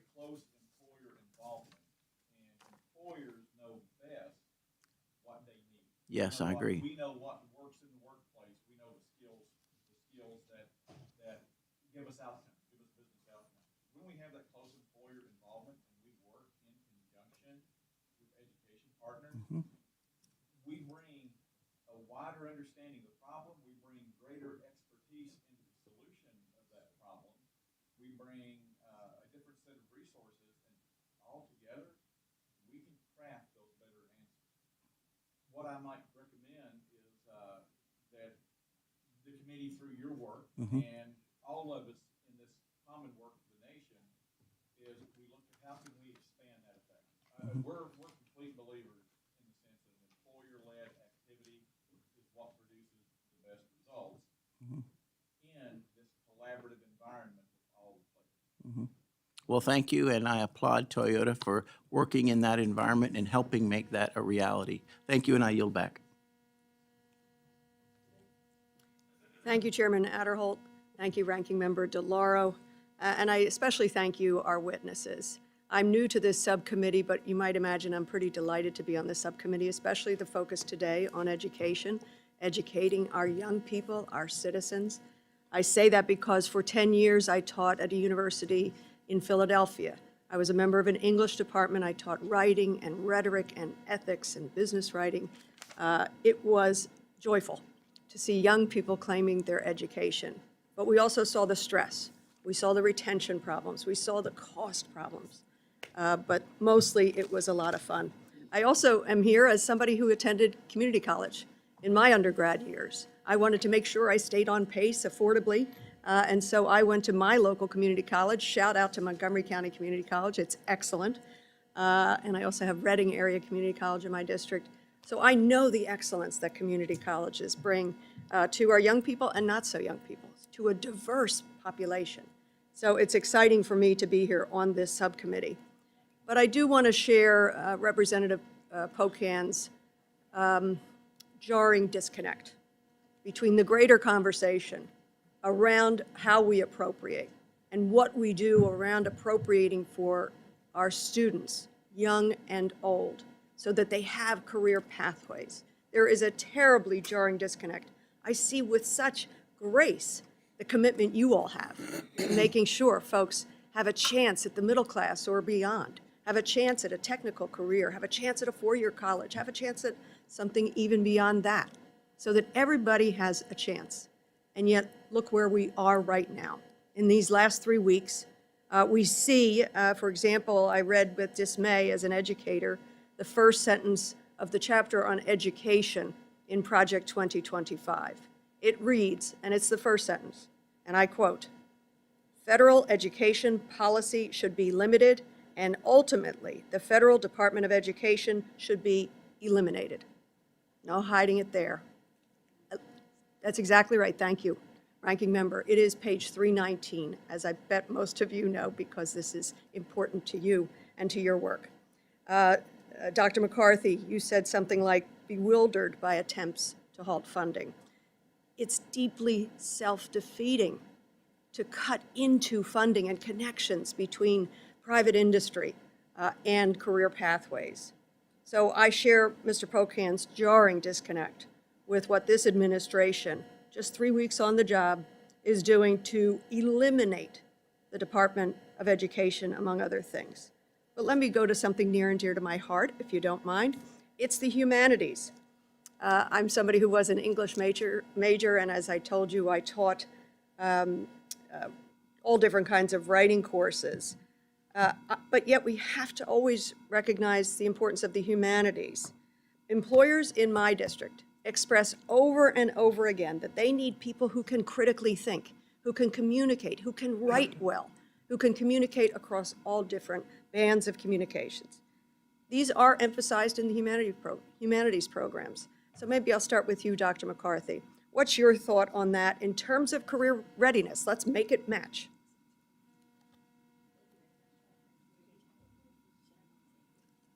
Let me give her the other. There you go. Thank you very much for the question, and I share your passion for the humanities. And I do think too often we sort of have this this pitting of, career technical and sort of career-oriented education with more academic-oriented education. And the truth is, the humanities matter for everyone, because it's through the humanities that we make meaning of what we're doing, right? And there's nothing more important than making meaning in your vocation and in your work.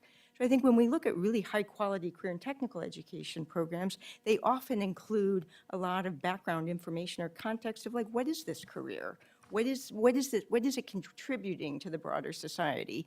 To your other point, all students, including career and technical education students, need those communication skills. They need to be able to write well and to be able to operate in our highly saturated and highly varied communication environment that we're in. So I'm a big fan of the humanities, and there's a big place for the humanities in career and technical education. Could you speak, I have just limited time, but could you speak to Pell Grants?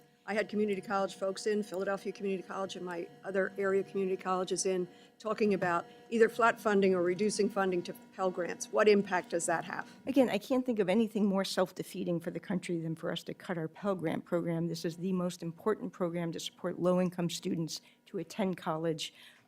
In reference to some of the earlier remarks, to make sure that every child, no matter what economic circumstances they are born into, have the opportunity to attend college, whether it's community college, whether it's CTE programs, or whether it's higher education. The Pell Grant program has been instrumental since 1965 in doing just that.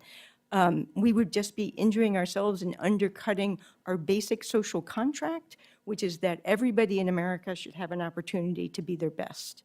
And the Pell Grant is a critical building block of that social contract. I thank you. I thank all of you. And Mr. Chairman, thank you for giving me the time. I am certain that by cutting the Department of Education, eliminating the Department of Education, it's not just about eliminating dollars and resources. It is about an educated electorate or an uneducated electorate that you can control. I yield back. Thank you, Mr. Chairman. And thank you all for being here. In my district, District 6, just south of Dallas, a little bit of Tarrant County, we have many outstanding community colleges and trade schools that provide hands-on specialized training directly relevant to the job market. We have 200,000 students between these four institutions: Texas State Technical College, Navarra College, which has a fantastic nursing program, Tarrant County College, and Dallas College, all of whom partner with local businesses. State of Texas is growing at an enormous rate. We have data coming to our state. We have folks moving here from high-tax states. We have an incredible job market because we're a right-to-work state. And we have businesses that partner with our community colleges. And so the debate about Department of Education notwithstanding, I'm so proud that businesses come to the state of Texas. Toyota's got a huge presence in North Texas. Carbon, which used to be Triumph, which used to be Vought, which used to be another aircraft. They're building all the wings for the T-7 trainer that the Air Force and probably the Navy are going to use, and they partner with Texas State Technical College on welding and so many other things. And so I'm just really proud of everything that our community colleges do in our district. I had 5 students from Dallas College in my office just 2 days ago, since they're all up here right now. And they came from a lot of different backgrounds. One student was from Nepal here on a student visa, and he went to a big private school in Dallas that was extremely expensive, about $200,000 for a 4-year degree. And he said, enough of that. I'm going to start at community college where I can actually afford it, and the return on investment is so much better for my money. We had a single mom whose daughter turned 18, and she said, I'm going to go back and get my degree. I took care of her. Now I'm going to go take care of me. And then we had a couple other students who just, their paths varied, but community college offers so many opportunities for them, and we've just got so many great. So I just wanted to call out folks in District 6 for that. Mr. Parker, before I ask you your question, I see a pin on your lapel. Can you tell me about that? Are you a bubblehead? For those wondering, this is not a pejorative. It is a Navy term for a submariner. Can you tell me which boat you were on? Boats? And for the subcommittee, yes, I'm a submariner. I was on USS Ray, SSN 653, a fast attack submarine in the Cold War, and we had great involvement. And I'm a proud Navy veteran and a proud Sea Warrior. Well, thanks for doing it. Can you tell us any of those stories? You can't, can you? Beat Army. Yeah. See, look, it's bringing us all together. Can you tell us any of those stories? You can't, can you? You're- I'll tell you the briefest one. In 1986, I was on the second longest run under the Arctic ice cap. We spent 55 days under the ice, 2 times over it, and longer in the Arctic. And I will just say that we executed an important defense mission that lives with us today. I'm sure that's true. You guys are unbelievable. So let's talk about Toyota real quick. In your industry, what are you looking for? What is the biggest need for your industry in the United States today that community colleges can bridge the gap on? It is absolutely support with workforce acquisition. And so we understand at Toyota that our company is no more and no less than our workforce, our people, and the talent of our people and what they can do. That's all we are. Say that again. Say that again. Our workforce. That is it. Our workforce. We're not is treating our nothing- workforce very well. The community colleges have a crucial role, and I will say, if we narrow this to FAME, which is the program that we primarily use for our technical and soon other workforces, community colleges carry the load for that. That is who we partner with, and they make our company. So workforce acquisition is the biggest need that we have that is transformative for Toyota in the sense of my work with the company and what I do. Thank you very much. Dr. Cooper, real quick, I got 40 seconds left, so quick answer. Do you think that the return on the investment for the money spent on community colleges and associate degrees and even advanced degrees is greater than that of four-year institutions, specifically private ones? For the most part, yes. I do want to emphasize that there is a range of outcomes within every degree category, and we should be doing our utmost to support the good pathways over the bad. Well, thank you very much. Well, I'll just close with this, that not everybody wants to go to a four-year degree. I probably could have used a little seasoning at a community college before I went to the Naval Academy and got my rear end handed to me by advanced classes. But thank you all very much for being here. You provide a substantial service to the United States and our workforce. Thank you. Thank you, Mr. Chairman and Ranking Member. Let me just say that I'm feeling a little bit encouraged by this subcommittee meeting.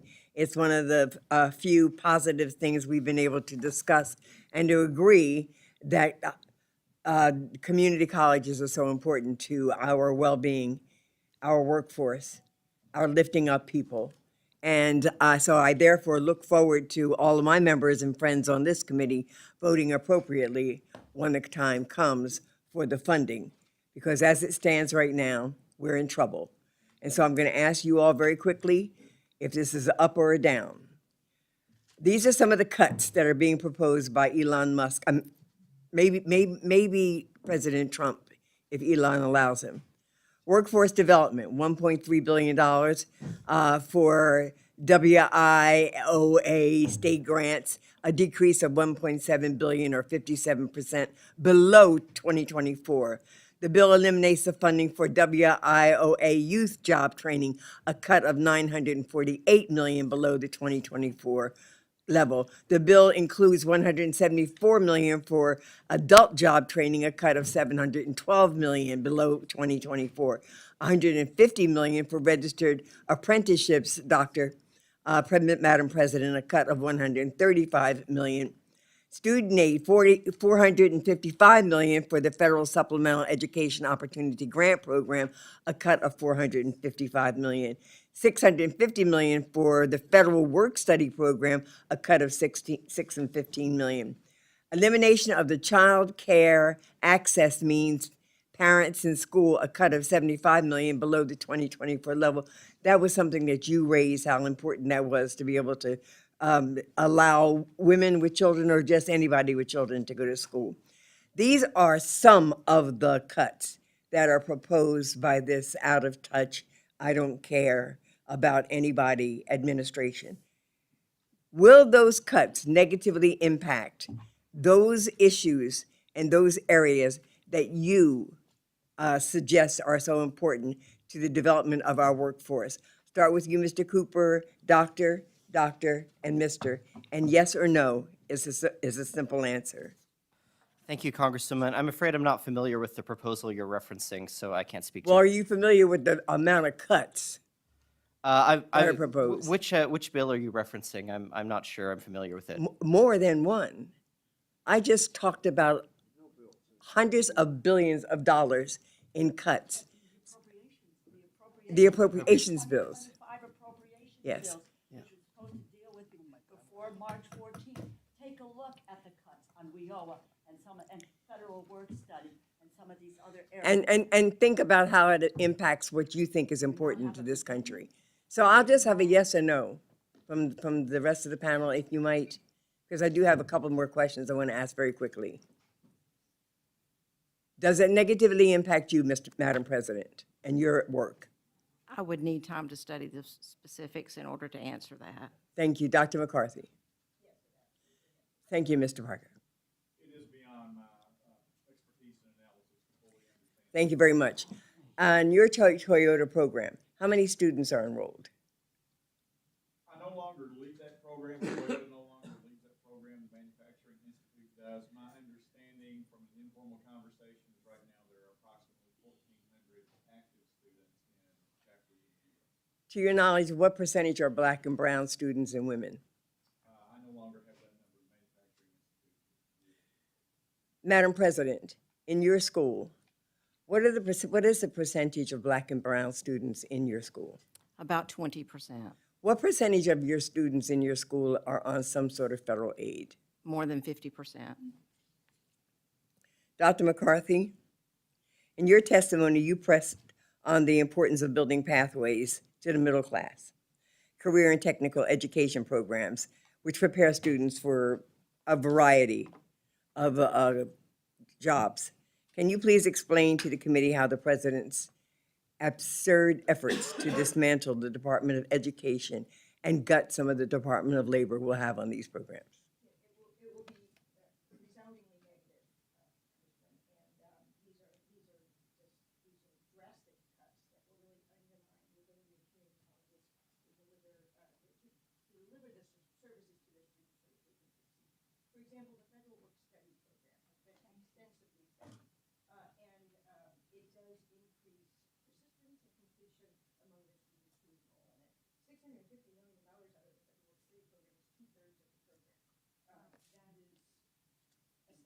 Thank you.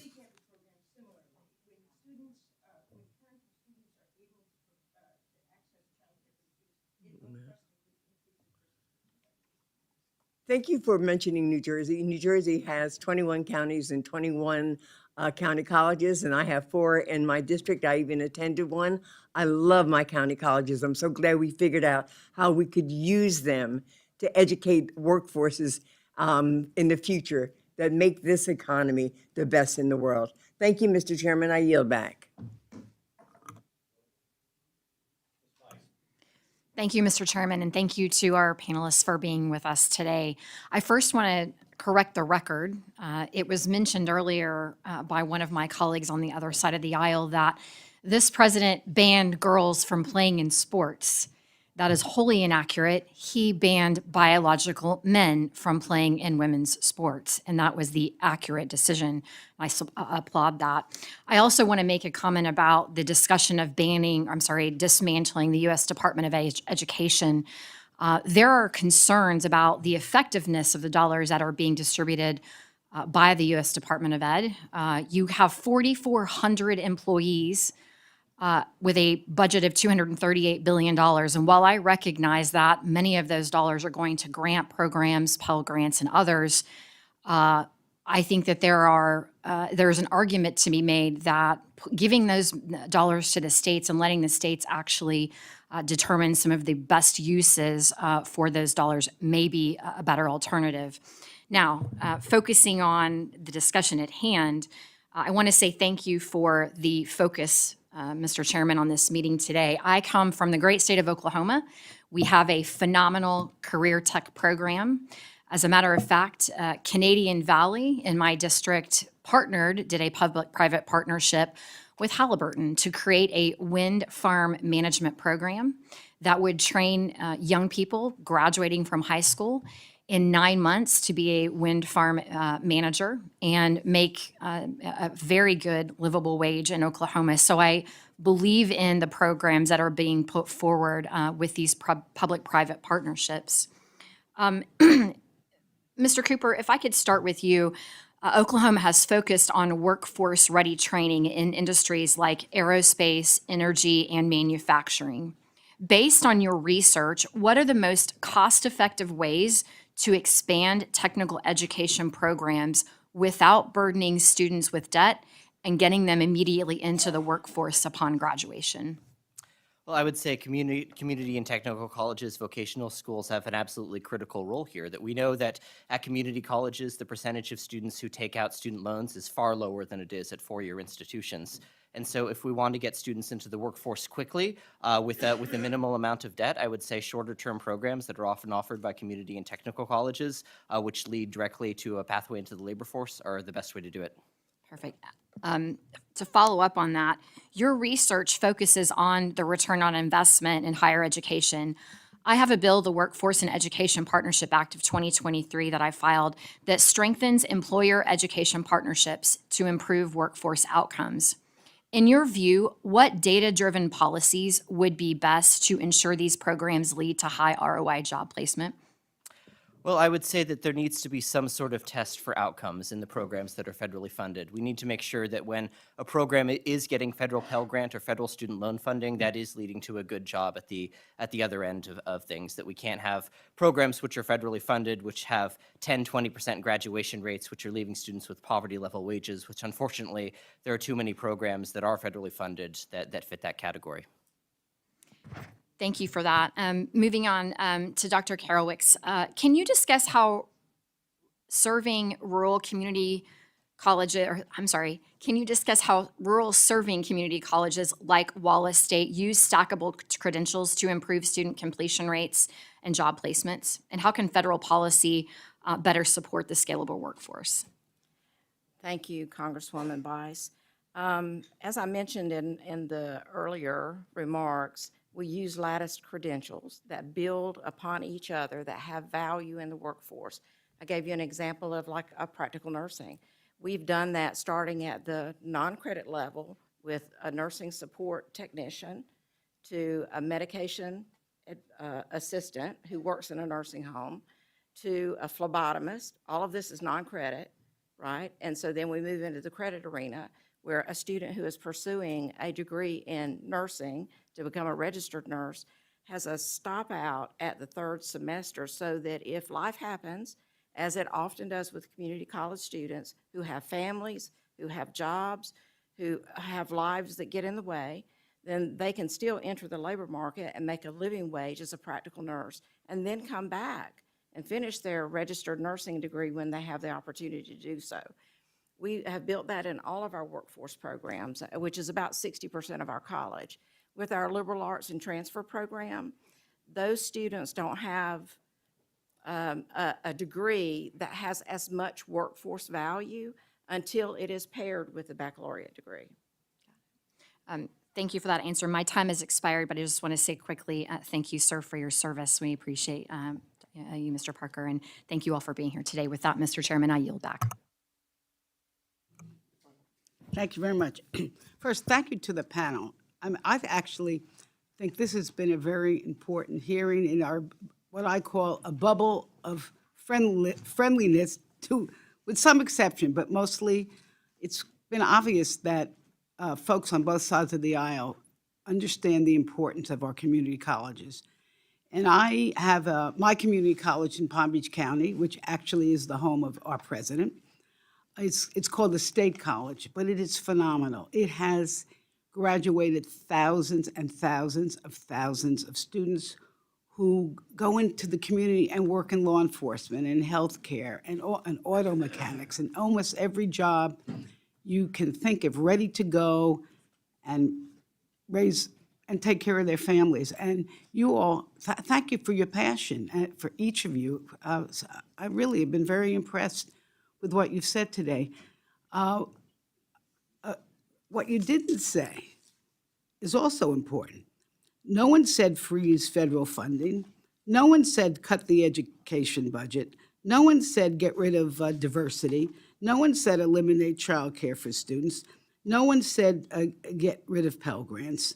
And that's why I'm worried. I think some of us are worried because there's some folks in the new administration who are taking, it seems like, a different path. And that's why I think it's so important. We're losing colleagues here today on the other side of the aisle, but this is why it's so important for the members of Congress to speak up and support what you're doing in our community colleges. And I wanted to ask, let me start with you, Dr. McCarthy, because everyone seems to be for investing in our community colleges.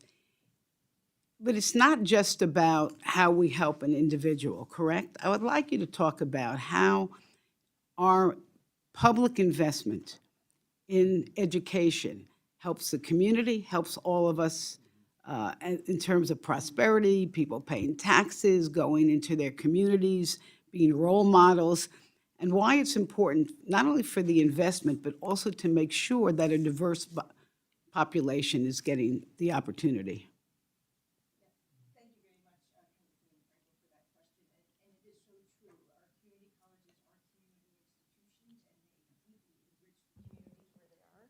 Was that not working? Okay. Okay. Thank you for that question. As I was saying, community colleges are community institutions, and they have tremendously positive impacts on the communities where they operate. Vibrant communities have vibrant community colleges. Community colleges, too, are, even more than institutions of higher education, which sometimes can be kind of like little islands where they are. Not always, but sometimes they can be. Community colleges have extensive partnerships throughout the community. Those partnerships are the sorts of things that they actually do need funding for the institution to be able to develop. And so it's another reason why it's so important as we're thinking about how we support our community colleges, that yes, things like Pell Grants are very important, but so is direct funding to the institution itself through things like the Strengthening Community College Training Grants or through the Carl D. Perkins Career and Technical Education Program. Just an example of just how community colleges enrich their whole communities is in a neighboring community of yours is Broward College and their program Broward Up. And this is a program where the then president of Broward Community College, they did a study. They figured out where students in their district area were not coming from and why they weren't. And they went into these poorest districts of this area of Florida. Pardon me for not knowing the name of the county, Broward County, I guess, and established the college there. They didn't wait for the students to come to the college. They brought the college to the students. Right? These kinds of this ability to sort of serve the community is something that is very special to community colleges. It requires resources, and it requires flexible resources for them to be able to do that. I hope that answers your question. Well, just as a follow-up, Yeah. The importance of public funding versus the private institutions, and what is the difference, if anyone knows, between how much it costs these days to go to the public community college versus a private institution? Oh, I mean, it's absolutely enormous. It's absolutely enormous, and there's no better deal in post-secondary education than community colleges. There's also less risk, frankly. Again, and to Mr. Cooper's point, community college students are less likely to end up with large amounts of debt. They do have pathways. Their credits are more likely to transfer to other institutions. It's just a much better deal for students. But again, that depends a lot on how well resourced and funded the community college is itself, how strong it is as an institution, its ability to deliver on that promise. Thank you all very much, and I look forward to our committee working together to really make sure that we're uplifting our educational institutions, especially these community colleges, and we work with our new administration to make sure we send that message to them. And I yield back. Thank you, Mr. Chairman, and thank you to the witnesses for being here. This is certainly a hearing that's important to me and my great state of West Virginia. I wanted to start off by pointing out a program that we did in West Virginia, and also I'd like to note that I am somebody who went to trade school. I used to be a welder. I actually started off in a mining operation and somehow got here. But in any event, a program that we set up, and I used to be the state treasurer of West Virginia, was called the Jumpstart Savings Program. And what this program allowed, and I found this in my own career, is that it wasn't so difficult perhaps paying for the education itself, but it was after graduation, the incurred expense getting into the workforce. Now, this might not necessarily be the fact, certainly for Mr. Parker and Toyota and the program that they have, but I'll give you an example in that field, would be an auto mechanic. So when an auto mechanic comes out of school, they're paying for all their own tools, right? And those can be thousands, tens of thousands of dollars. It's very expensive to get going. And we started this program called the Jumpstart Savings Program that allowed individuals even before college, or pardon me, before trade school, to put money away to save for tools, equipment, licenses, certifications, and new business startup costs. So licenses, you could think of CDLs and things like that. And this program I started, it really made a great impact, and it was actually endorsed by our trade unions and then also endorsed by our Chamber of Commerce in West Virginia, which is not common to have that happen, because certainly there are requirements and needs not only with the trade unions, but also with our folks who are non-union in West Virginia. And so this allows them to save money. We have hundreds of participants in this program already, but there are inherent barriers for a lot of folks to get going in the workforce. If you're from a rural state like mine, and even though perhaps the unions might supply a lot of the tools and equipment that you might need, you don't have a vehicle, right? And that becomes difficult to be able to get around. We don't have public transportation in West Virginia, right? It's, if you don't have a vehicle, you're not going to work. And so we allow for them to be able to buy that. Now, part of the, and I will be introducing legislation to this effect, we had a lot of tax savings in terms of their income tax they could write off as they put the money in and deduct the money out. But we were trying to mirror it after the 529 college savings program, which, you know, the magic in that one is the capital gains tax not being there. Now, they didn't pay capital gains tax in the state, but they still had to pay it federally, which is why we had the tax incentives. In any event, this is a piece of legislation that I'm going to introduce that I think could really be beneficial to everybody across the country. But what are your thoughts and what are your thinking about those types of barriers of getting into the workforce, particularly people that are trying to go out on their own and work like me? I thought at one point I was going to start my own kind of mobile welding business, and go, but it was really expensive, and you need to have that incurred cost there, and I didn't have credit because I was so young. What are your thoughts about that? And we could just take it in kind of sequential order here. And does this sound like a program like the Jumpstart Savings Program that I'm speaking about right here, something that you'd be interested in looking more into and perhaps being supportive of?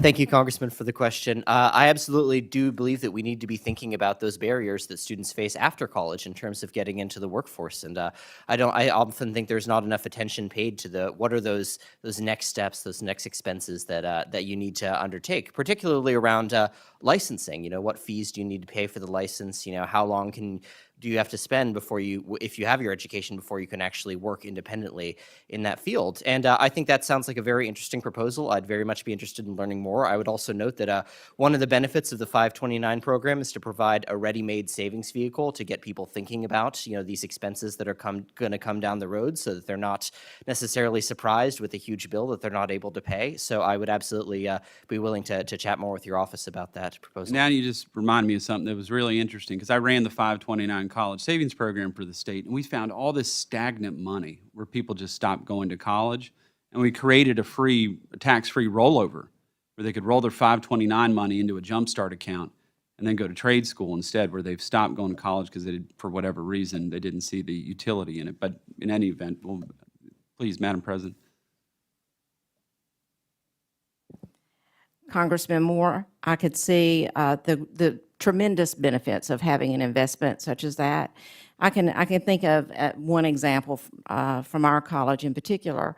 Cosmetology is often held up as a low-wage job, and it might be if you go to work for Supercuts that's inside of Walmart. But most of our students are going to become entrepreneurs. They're not reflected in the wage data because they are business owners. So having a fund available to help them with startup costs, as minimal as they are, makes a huge difference. I have another example of a rapid training program that we have in Alabama called Skills for Success. We also have a foundation called Paths for Success Foundation, which does just exactly those kinds of things. We had 5 men go through our heavy equipment class who were in a recovery program. So the Paths for Success Foundation was able to buy some tools and safety shoes and things like that for them, which made a difference to them because they could not have done that on their own. So that sounds like an idea that's really worth pursuing. Yeah, and to be clear, cosmetology, any of these, I mean, you could be a chef, you could be, it's all eligible in the state where we do it. Congressman Moore, thank you for the question, and I completely agree. This sounds like a very well-targeted proposal. We would love to explore it with you more. This question of how to help people with that transition into the work, into their career, which sometimes does require extensive equipment, is definitely one that is a problem, and I'm glad to hear that you are addressing it. So, would love to explore more. Congressman, I think I would agree with the rest of the panel that we can remove barriers to advancement, to educational and job advancement. It helps everyone who is in the game. In Fame, as an example, we actually there we go. In Fame, as an example, in our employer-led collaboratives, we actually cooperate with all the parties that are playing to understand what those barriers are and how we can work together, whether that's through a formal process or an informal process, to help students get beyond that. In principle, I think we would support any action or act that would help to further remove those barriers. Well, thank you all for that. Thank you for the answers to the questions. And unfortunately, you can't co-sponsor things, but maybe some of my colleagues, if they're interested, might want to think about it. So with that, I yield back. Thank you, Mr. Chairman. Fantastic. Thank you so much, Mr. Chair, for holding this important hearing. I think almost all members of this panel are in vehement agreement that this is a really important topic. So thank you for your leadership on this, and thank you, everybody, for attending. It really frustrates and breaks my heart when I spend a lot of time meeting with young high school students, community college students in my district, and ask them what they're going to do after they graduate, and they look around and say, we're not sure we can find a job that really employs us at the wage we need across our district. And then right after that, I'll spend time with our business leaders and ask them what's going on and what's stopping them from expanding across our region, and they'll tell me we can't find the employees.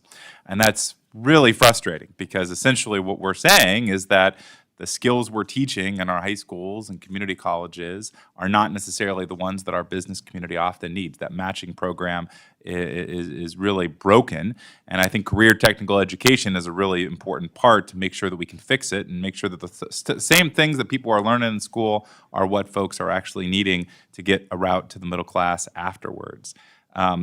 We have a number of really successful programs already in our district, as many of the members here have already highlighted in theirs as well.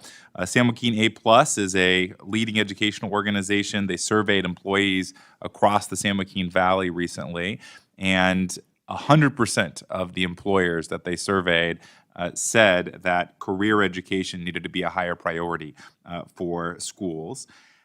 They've also talked to many of those employers about what's actually holding them back, because the reality is many of our employers are not participating in these programs because of some of the barriers, either because it's too expensive and the cost burdens are too high, or because of the red tape. My office is exploring a number of ways to see what we can do to reduce those cost burdens, be them tax incentives for employers that are actually participating in career education. But I'd love to hear from the panel. I think a lot of schools want to do this and are moving towards this, but oftentimes it feels like the bottleneck towards progress is employers, especially employers a little smaller than Toyota, actually having the resources to move forward. So what's stopping us on the employer side from more progress here? Anybody in the panel have an idea?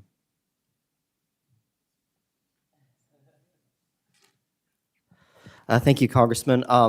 One of the big constraints is also on the supply side of colleges. There was a study done actually on the California community college system, which looked at changes in labor market demand for various occupations. And they found that students were very sensitive to changes in demand. When there's more need for healthcare workers, more students want to enroll in the healthcare programs. Unfortunately, there's not necessarily a supply response on the part of the colleges, that there's not more course sections being created, there are not more faculty being hired in these fields to meet that student demand. And so that's why I would argue that we also need to be looking at the supply side of what community colleges are doing, perhaps creating more direct incentives, direct financial incentives for schools to expand these high demand programs and also have the capacity available to expand when necessary.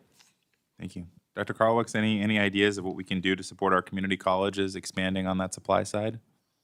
I think I probably don't have more to add than Mr. Cooper. I think he addressed that very well. Thank you. As a former community college instructor, I have a real heart for our community colleges, so thank you for the tremendous work that you do. Dr. McCarthy?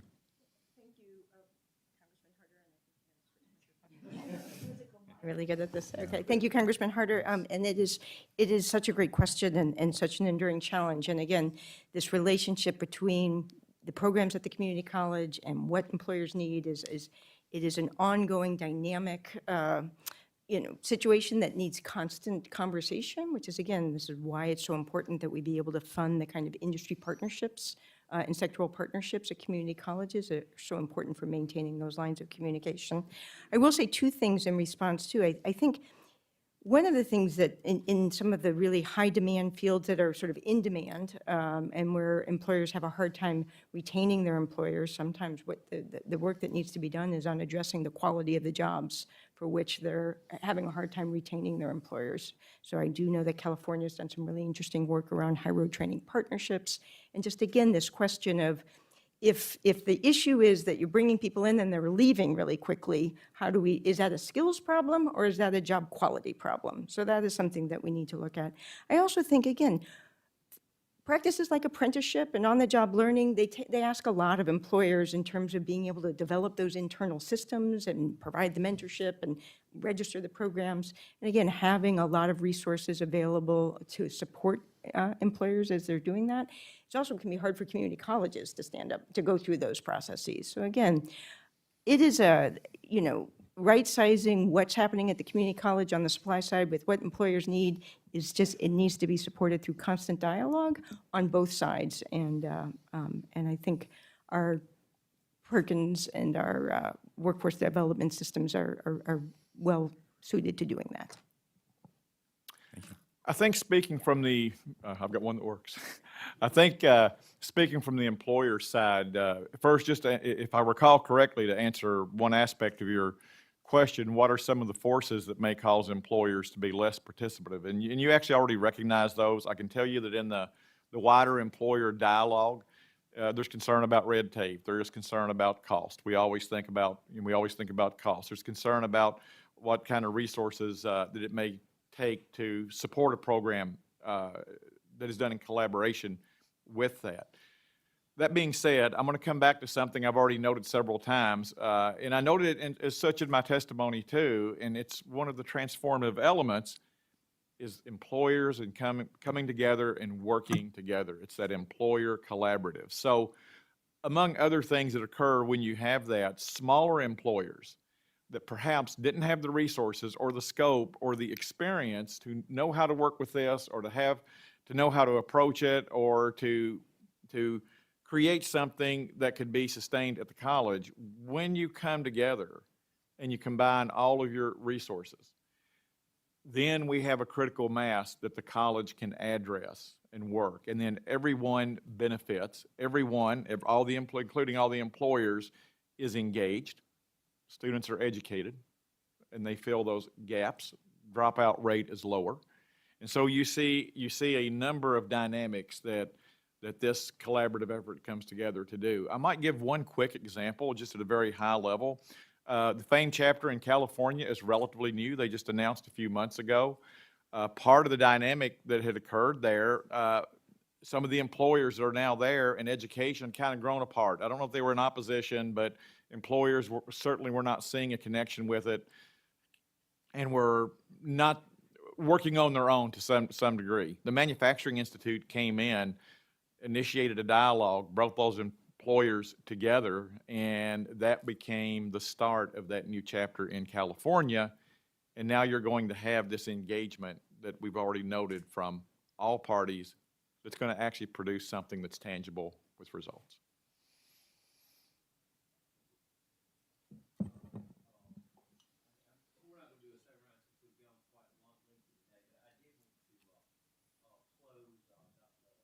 Karolewics.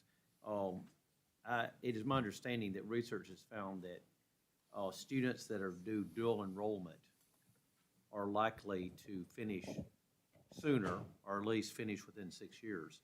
I know y'all do a dual enrollment program, and just briefly, like I said, very briefly, since we're short on time, is there been specific ways where you have seen this been very beneficial to the students and how they, in their completion of their degree? Absolutely, Congressman Adderholt. Probably 15 years ago, we were able to secure a National Tech Prep Demonstration Project grant. We also have been the recipient of dual enrollment experimental Pell, but I'll speak to the Tech Prep Demonstration grant. We built what's called a Fast Track Academy, which is an early college program, where juniors and seniors finish their high school diploma and their associate degree on our campus as full-time students. Their graduation rate is about 20 points higher than our native students. In addition, there are no gaps between ethnic groups or racial groups or male, female, or majors, or, that sort of thing. So the dual enrollment is a good investment because not only does it improve their opportunity to graduate on time, but it also puts them in the workforce about 2 years earlier. So that increases their earnings potential substantially. Thank you. You're welcome. Ranking Member DeLauro, would you like to make some closing comments? Thance so much, Mr. Chair. No, well, I can't guarantee that,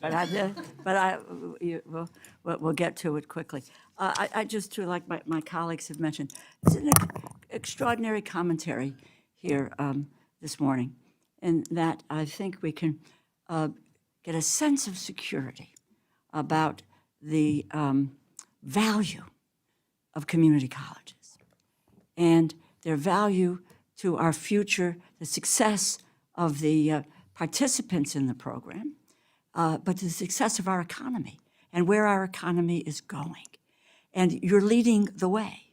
And with the outcomes that you spoke about, Mr. Cooper, that they may be better than the four-year colleges and what people are doing. And the mission that each one of you has to make sure that you are providing every single opportunity for a youngster and for community colleges, what I'm going to go into in a second.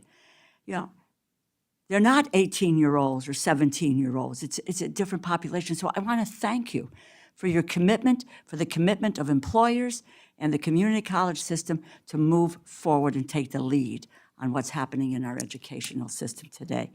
The goal and the mission is, as you so clearly stated, pathways to employment and to a living wage, to be able to deal with the cost of living, which is the single biggest issue we face in this nation today. It's about how do people cope. People live paycheck to paycheck, and they're looking about how they're going to survive economically. You build that ladder of opportunity to the middle class, and thank you for that. To vulnerable people, to working people, you make that possible. You have testified community colleges that we turn to work with employers, to develop trusted pathways, as I said, to deliver those outcomes. This is who we are talking about. The Americans who study at community colleges, who are looking for an opportunity. The student is older, an average age of 27. 8% are 40 years or older. 57% of students are women. More than 20% of the students are parents. 13% are single parents. Yesterday, I spoke with a young woman in my office about the importance of community colleges, a veteran that suffered injuries while deployed and going back to school using Pell. These are the people who are affected by the Department of Education. And what she told me was defunding education, and it's a quote, would be an injustice to me and to many others like me. The lifelines that the schools and the students count on, understand, you don't have to take my word for it and the word of my colleagues. Listen to the news, as you do, read the papers, page 319 of Project 2025. Eliminate the Department of Education. But that's not only where that goes, that's one piece.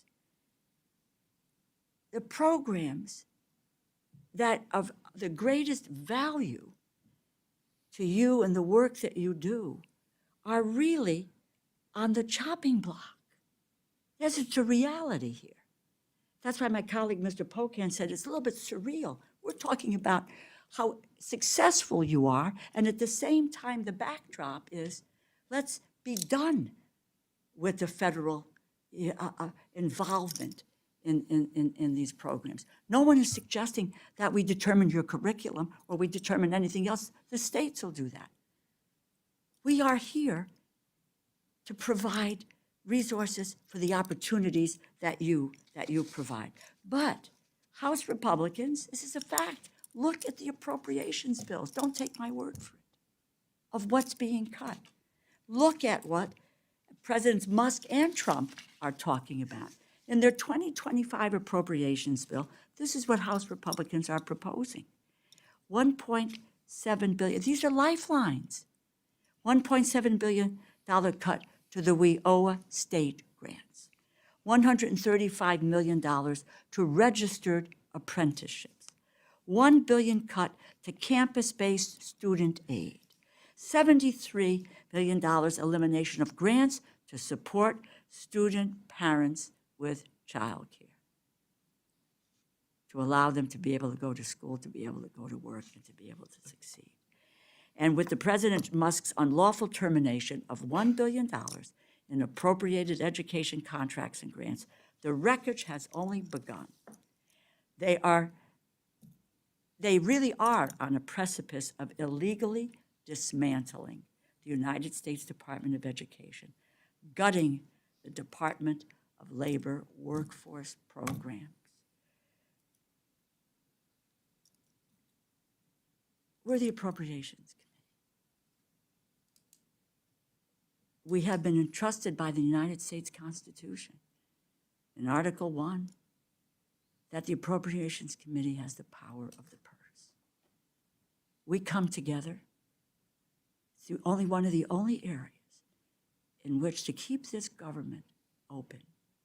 Democrats and Republicans, both the House and the Senate, have to come together to agree on the bills, pass them, and then we send it to the president for a signature. The law of the land. We made decisions about where the money should go based on a lot of different factors, including things that you're talking about here today. That is what is being dismantled. And as the ranking member on the Appropriations Committee, as a former chair of the Appropriations Committee, I'm not going to sit around and let that happen. Appropriations Committee is the center of this government. If we don't get it right, this government shuts down. And I don't want to do that. That's the last thing I want to do. I want to get us across the finish line. If we need to deal with existing programs and look at improving those programs, there have been some suggestions and ideas, let's look at that. Let's gather that data and figure out what works best. You know, the bipartisan continuing resolution we passed in December originally included the reauthorization of WIOA that would do exactly that. It was the reauthorization of the program. Unfortunately, and I'll continue to label him, President Musk tried to blow up that legislation. And the WIOA reauthorization was a senseless casualty of what happened. That is the example going forward. And I would just say, if we want to take a look at waste and fraud and abuse in these programs, I asked you to take a look at predatory for-profit colleges and for-profit charter schools that waste federal funds, and the outcomes are lower employment opportunities, lower wages, what you were talking about, Mr. Cooper. Let's look at all of these avenues. I am a strong supporter of community colleges. I believe in what you do. I believe in the difference that you are making for young people, older people that don't want to go to a four-year liberal arts college. That's good if you can do it. That's what I did, but hell, that's not the only way to help people realize their dreams and their aspirations. You help people realize their dreams and aspirations, and what this body needs to be doing is to assist you in doing that and not cutting the rug out from under you and what it is that you try to do for our students today. Thank you. Help us, is what I'm saying. And I think everyone on this panel supports community colleges here. That's what the discussion has been about. And you have made it real here today. Help us so that we don't cut off your opportunities. Thank you, Mr. Chairman, for indulging me. Thank you. Well, with that, I want to thank each of our guests today for your comments, your attentives, to the questions and answers, and we look forward to working with you. And with that, we stand adjourned.